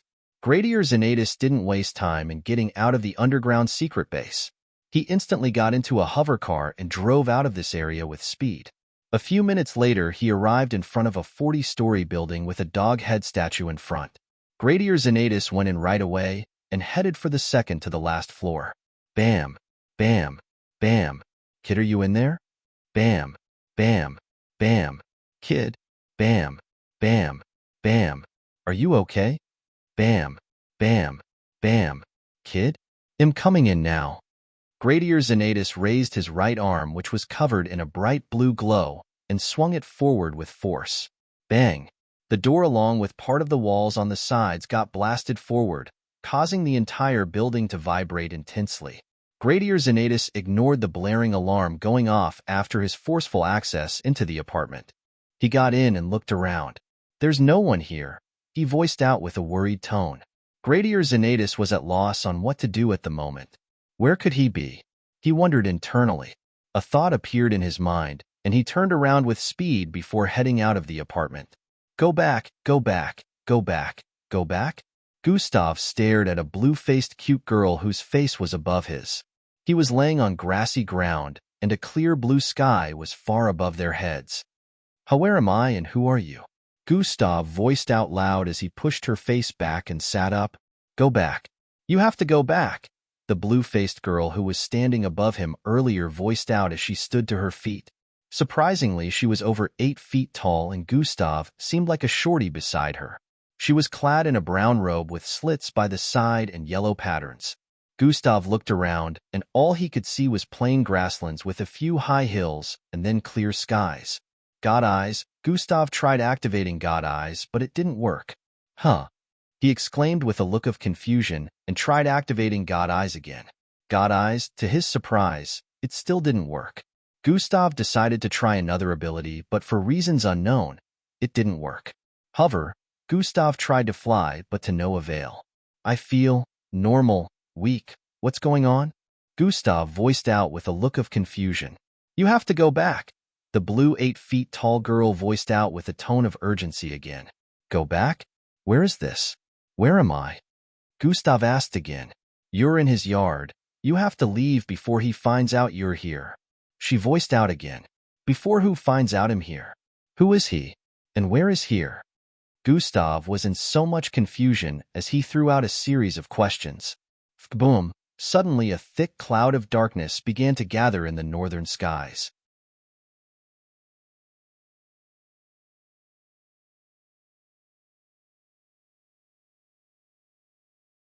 Chapter 936. An unexpected return. It looked extremely ominous and alive as it began to spread further while heading in their direction. He is here. You have to leave now.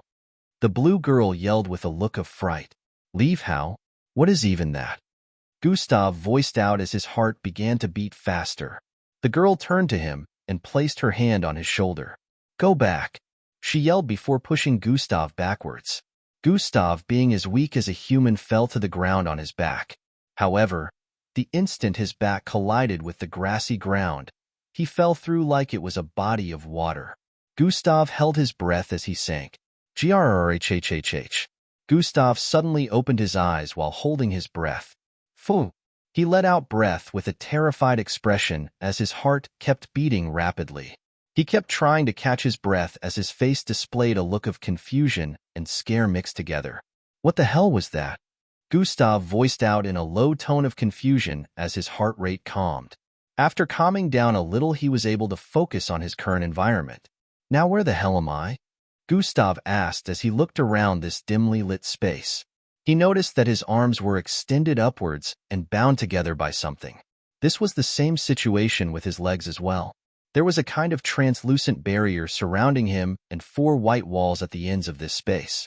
Gustav tried separating both hands and legs, but it was to no avail. It was just like what happened earlier. He couldn't sense his power. He felt weak. TSSSHHHHZZHHH. The walls separated on the south side of the wall, forming a kind of door, and someone walked through it. You're finally awake. A familiar voice echoed across this space as the figure walked towards Gustav's position. Gustav's eyebrows furrowed as he peered forward, deeply trying to make out the face of this figure. Step, step, step, step. It was proving difficult since he was just like a normal human trying to see in the darkness. However, he could make out the height of this person, who seemed to be around 57 with dark green hair, which may just be dark due to the dim lighting. Gustav crimson. The figure uttered with a tone of disgust as he arrived in front of Gustav. Hungzhou? Gustav's eyes widened with a look of surprise as he voiced out. The figure standing in front of him, clad in a black suit, was none other than Hung Jo. Breathe it in, that air of despair, breathe it in, Hung Jo said as a grin appeared on his face. He was enjoying Gustav's current expression. Which air of despair? I'm just surprised you're not completely brain dead. Gustav's face went back to normal as he voiced out. Oh yes, the tough guy act. Keep pretending you're not scared. Hung sounded disappointed that Gustav's expression had returned to the uncaring look. Am not, Gustav responded with a nonchalant look. TCH. It's been almost 3 years, and that overbearing ego you began cultivating back in year 3 is now way higher than before, Hung Jo stated with a look of disgust. Your return is not important to me. You don't even have a bloodline anymore. In your words, you're trash. Don't waste my time. It's your brother I have business with. Where is he? Gustav had snapped out of the temporary shock he had earlier. Now that he thought of it, young Jo must be somewhere around since Hung Jo was here. You see, that is where you're wrong. I am not trash because I am responsible for trapping you here, Hung Jo stated. Let me give you a little backstory. Hung Jo voiced out and began narrating how it all came to this. Hung Jo got healed 6 months back with the help of the team of scientists Jo had hired years back when Hung Jo got into the incident due to his fight with Gustav. They had tried so many ways and dedicated almost 3 years to make sure they healed Hung Jo, and they finally achieved that 6 months back. Hung Jo had awoken without a bloodline, but his father, Mr. Jo, was more than joyous regardless of that fact, since his son was back anyways. Hung Jo had a bit of memory loss, but after he recalled everything that went down almost 3 years back, he narrated it to young Jo. Young Jo already knew Gustav was responsible, but he didn't really care. However, seeing his little brother come weeping to him about how he wanted revenge, he found a way to get him a new bloodline. Of course, this was done by sacrificing the life of another mixed blood, but young Jo didn't care about that. Hung Jo spent the rest of the time learning how to use the new bloodline and waiting for young Jo to get Gustav, since young Jo already promised to get Gustav one of these days. All that led to the moment where Gustav was found laying on the floor unconscious after getting rid of the singularity. Ha ha ha, you were just laying there, ready for the taking, Hung Jo voiced as he moved closer to Gustav. So I passed out after closing the singularity? So what was that place I found myself if I was here all this time? Gustav had a confused look on his face as he thought. I sealed you here with my power. It's a spatial construct that seals your bloodline so long as you are within. This space you see is not the real world, but I trapped your body in here, Hung Jo explained while grabbing onto Gustav's face. My brother is so pissed you ruined things for him and has told me to do whatever I want with you, but make sure I give him your organs after I am done killing you. Hung Jo began laughing maniacally at this point.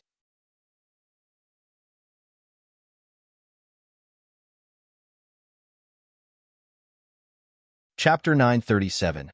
Catastrophe in Jo Technologies. I had to wait for 5 days before you woke, but what is 5 days compared to the 6 months of torture that I had to endure after regaining consciousness? Hung Jo said before smacking Gustav across the face. Pa. Gustav didn't react to the sting he felt after receiving the slap. Instead, his face shone with confusion. It's been 5 days? He questioned. From the looks of things, whatever you did there drained you completely. Haha, you were almost lifeless. I thought it would take longer than 5 days.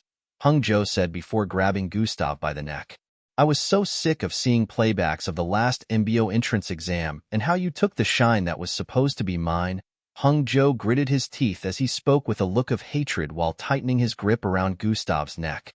Gustav began to choke as his eyeballs moved upwards, and his sight began to turn blurry. After a few more seconds, Hung Jo let go of Gustav's neck and began laughing again. Gustav began coughing profusely after he let go. Haha, of course I can't kill you this fast. Where's the fun in that? Hung Jo said while turning around. The great Gustav Crimson is in my hands. He will also die by my hands. Hung Jo voiced out as he suddenly turned around and slapped Gustav again. Pa. The crisp slap echoed across the place and Gustav's right cheek turned blood red. Hung Jo threw another slap out. Pa. And another. Pa. And another. Pa. He kept swinging his hand forward repeatedly, slapping Gustav across his face. He wanted Gustav to feel humiliated from being treated this way. Pa. Pa. Pa. Pa. After giving Gustav a series of slaps, He stopped for a bit. Gustav's face hung low weakly as blood drizzled down the side of his lips and cheeks. "You've not changed," Gustav voiced out amidst heavy breaths. "What's that?" Hungjo asked. "You still hit like a P*SSY. What else is there to expect from trash?" Gustav said with a low tone and began laughing softly. "You little." Hungjo's face shone with anger as he punched Gustav in his face. Bam! A tooth flew out of Gustav's mouth as he nearly passed out from the punch. Blood kept oozing out of his mouth as his face hung low. "I still want to know how you went from being trash to becoming an MBO officer," Hungjo said as he moved closer to Gustav again and grabbed him by the chin. "I've been researching about you since, so I know you can steal bloodlines like you stole mine, which is why you're able to use multiple abilities. I wonder how the world will react when they find out you've been stealing other people's bloodlines," Hungjo said with a crazed look. "I'm sure you will be feared and not seen as a hero anymore. Maybe even get locked up and experimented on. Too bad you will suffer a much worse fate at my hands," Hungjo said with a dark look of hatred. Gustav raised his head slightly as he felt something and smiled at Hungjo without saying a word. "What are you smiling about, you bastard?" Hungjo yelled out as he slapped Gustav across the face once more. "This body holds a lot of secrets. Watch me rip you apart slowly. We shall see if you will still be able to smile after that," Hungjo voiced out before turning around and walking away. "The grand event will begin when I return." Hungjo's voice trailed off as he arrived before the south wall. It opened up for him, and he walked through. After he left, a smirk could be seen forming on Gustav's face. "What took you so long?" he voiced out. In front of three 200-story tall buildings connected to one another with 4 pillars in horizontal format, tons of people clad in MBO outfits surrounded the vicinity. They had technological weapons in their grasp and pointed them at the 3 buildings as they moved forward with looks of decisiveness. The building in the middle had the words Geotechnologies constructed at the top. The roads and streets in the surroundings were all void of vehicles, and a bright purplish beam could be seen shooting from the top of the building in the middle to the sky. It penetrated deep into the skies and weird energy was spreading from it. "Charge!" A loud voice rang out from the ranks of the MBO, and everyone charged forward. "Find young Joe and capture him," the same voice yelled out. They spread out, and some of them headed in the direction of different buildings. However, before they could close in on the buildings, powerful red beams began to gather around the buildings. Thwy, thwy, thwy, thwy. These beams shot out with intensity, and the instant they slammed into an officer, they would get blasted to pieces. The situation instantly turned into a bloodbath as MBO officers were dropping like flies. The powerful beam was very fast, so it was difficult to evade. In just a few seconds, over 100 MBO officers had been killed. Some bodies had large holes blasted in them, even with armor on, while some had their entire body blasted into smithereens. "Push, push. We must not let him take authority," one of the commanders yelled as he kept charging forward. Boom! A beam slammed into him in the next instant, causing him to get blasted to pieces. The MBO officer behind him got doused in blood and internal organs. She paused with a look of fright on her face as she breathed in and out profusely while staring upwards at one of the buildings. "Arg!" she screamed out as she began shooting the laser gun in her arms fiercely. Thwoo, thwoo, thwoo. However, in the next second, a beam flew through her face, causing her entire head to get blasted to pieces. Her body fell to the ground limply after that. "Fall back! Fall back!" Another commander began yelling for the others to fall back after some time. The MBO officers left and began turning around and heading back as quickly as they could to regroup.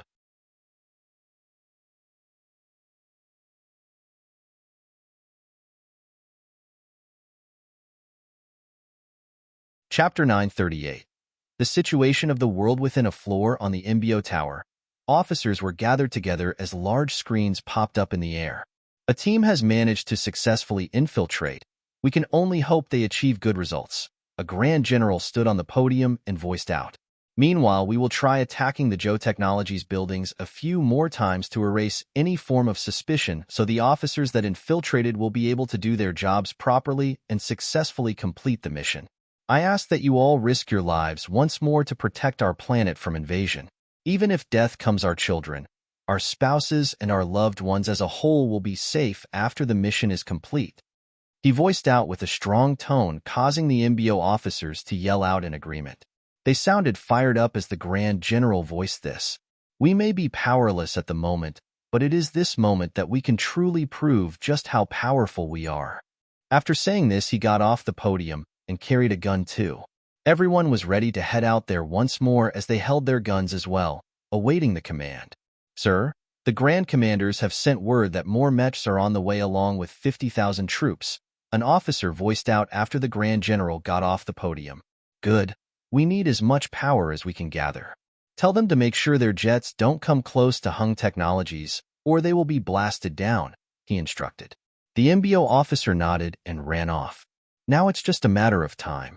He must not take over the world government defensive systems before the team gets there, he said internally with a look of urgency. Be careful. There are tons of defensive systems active, so we have to tread softly till we arrive on the last floor.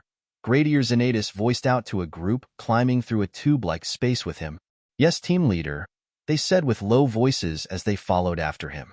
There were about 4 other MBO officers behind Gradier Xanatus, and currently they were within the second Joe Technology building, the one precisely in the middle. Gradier Xanatus had a focused gaze as he climbed through this tube-like structure. This would have been way easier if we had our bloodlines. One of them below complained as he climbed. As you can see, we don't have our bloodlines, so suck it up and move, the other officer beneath stated. It turned out no MBO officer had their abilities, which were why they were getting dropped like flies earlier. Something crazy had happened during the 5 days Gustav was MIA. Gradier Xanatus had tried looking for Gustav, and even employing the help of the most powerful mixed blood, as well as using the MBO life sign tracking. All this had proved to be abortive, and Gradier Xanatus had no option but to report to the higher-ups that young Joe was up to something. He mentioned what he had done with Gustav earlier, but he couldn't give full details of what was happening because Gustav didn't tell him much of anything. The higher-ups scrubbed the matter to the side because Gradier Xanatus did not have enough information and also didn't have any proof that young Joe was involved. However, they did send search parties after Gustav. It would be a shame for someone with such talent to be missing forever. It wasn't until days later that Gradier Xanatus found a message in Scientist Merkel's apartment where Gustav had listed the names of the other scientists involved in creating the other bloodline disruptors. Initially, when Gradier Xanatus headed there, he left instantly after sensing there was no one in the apartment since he was urgently trying to find Gustav. He didn't do a thorough check of the apartment, which was why he didn't see the message earlier.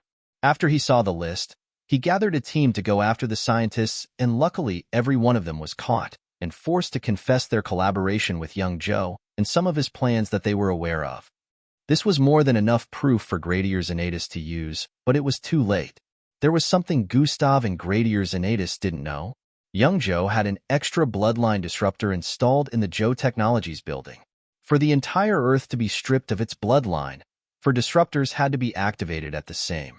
However, with them getting rid of the one within the MBO tower, they had practically ruined the chances of making things work out as planned for young Joe, but no one knew young Joe had an extra bloodline disruptor. By the time Gradier Xanatus was uncovering this, Gustav had already been missing for 4 days. Revealing all of young Joe's plans and showing pieces of evidence to the higher-ups also came late as young Joe was already activating his backup plan. When troops were sent to apprehend young Joe and get rid of the other bloodline disruptors, he activated all 4 of them. The entirety of mixed bloods on Earth instantly lost the link to their bloodlines. Both powerful and weak were at the mercy of the bloodline disruptor. They thought destroying one of the disruptors would help in fixing the situation, but they were wrong. Even after destroying all 3 planted in the other locations, they didn't regain the link to their bloodlines. The last one left to destroy was the one in Joe Technologies. However, it was practically impossible to get to. There was a force field covering the entirety of the structure and high-level defense systems. Aircraft would be blasted down upon entering a particular proximity, and the troops would be shot down by the beams they had encountered in the earlier confrontation. This made getting there impossible without their abilities since the technology was way more high-grade than what the MBO could handle. They believed the link to their bloodlines would return once they managed to destroy Joe Technology buildings.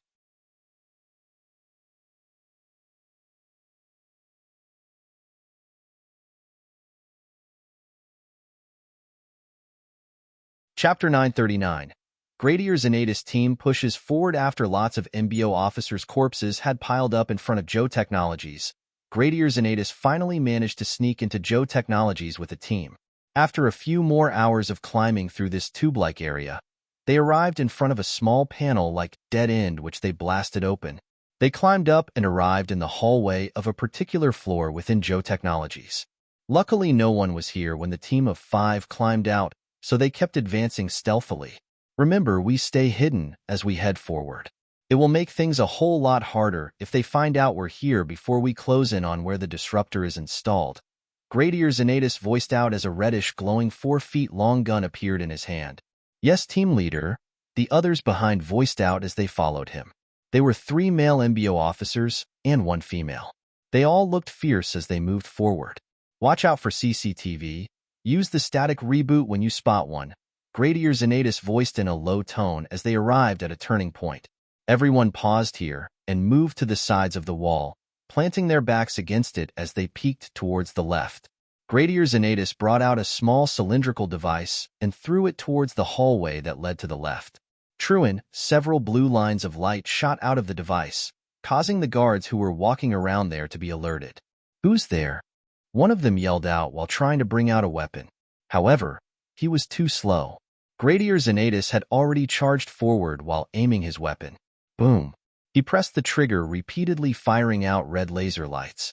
The guard had both his arms blasted off, and Gradier Zenatus went on to slam the butt of the gun into his chest. The others also charged forward and engaged the rest of the guards. The last one, who was about to send a distress signal, was taken out by the lady on the team. She swung out her gun-like spear, which stretched forward over several feet and stabbed into the chest of the guard. Twilight.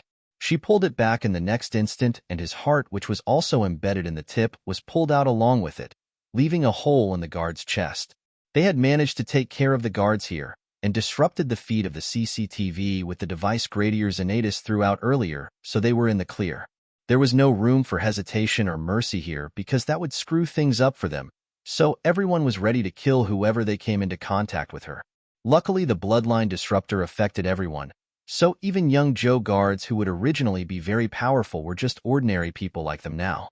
This was no small situation, as the fate of the Earth was resting on their shoulders. It had only been about a day since the whole incident started, but lots had already died, and it had turned into a great emergency situation. The most powerful mixed blood, Jack, was now just an ordinary man just like the rest.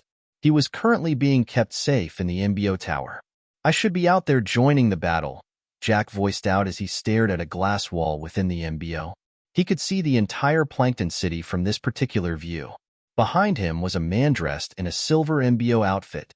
It was obvious that this man was a Grand Commander, but according to reports, no Grand Commander had shown themselves since the incident began.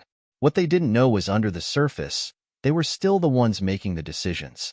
"You're going to be needed to put an end to all this the instant they get rid of that bloodline disruptor," the man voiced out with a powerful tone from behind. "They're dying like ants down there," Jack voiced out while turning around to stare at the man whose face was not revealed. "They're dying for a cause. Whether you like it or not, thousands of them dying will never be close to having the same damage as your demise.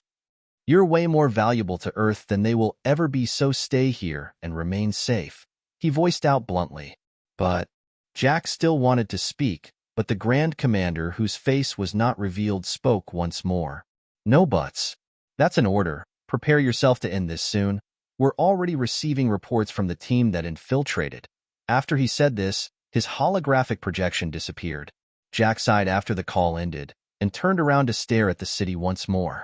"I hope you're all right, kid," Jack voiced underneath his breath. He was just as worried as Gradier Zenatus, but he was considered too valuable to be thrown into a battle with the situation of the world. The MBO camp within a hall, the instructors were having a meeting with Commander Cilia. "Is there any need for us to be worried?" Instructor Bryant questioned. "Even if we are, it's not our fight. We're not involved, and we have to make sure we never are for the sake of the kids here," Commander Cilia voiced out. "It might end up becoming our fight if Earth loses," Instructor Mag said while crossing her arms with a slightly troubled look. "Till then, let's make sure we keep the information away from them. We don't want to raise unnecessary panic, and if Earth loses the fight, Is there any better place for the last defense besides here? Commander Cilia voiced with a solemn tone. Good point. After all, we still have our bloodlines here. Instructor Cora voiced out next, and the other instructors nodded in agreement. The MBO camp was located in an in-between dimension, so it wasn't affected by young Joss bloodline disruptors. The cadets were unaware of what was happening in the real world since they still had their bloodlines here, and the instructors had agreed to keep the information from them. You're tuning in to the Warrior Lore YouTube channel. Don't forget to subscribe and join us on this journey to catch the most captivating stories.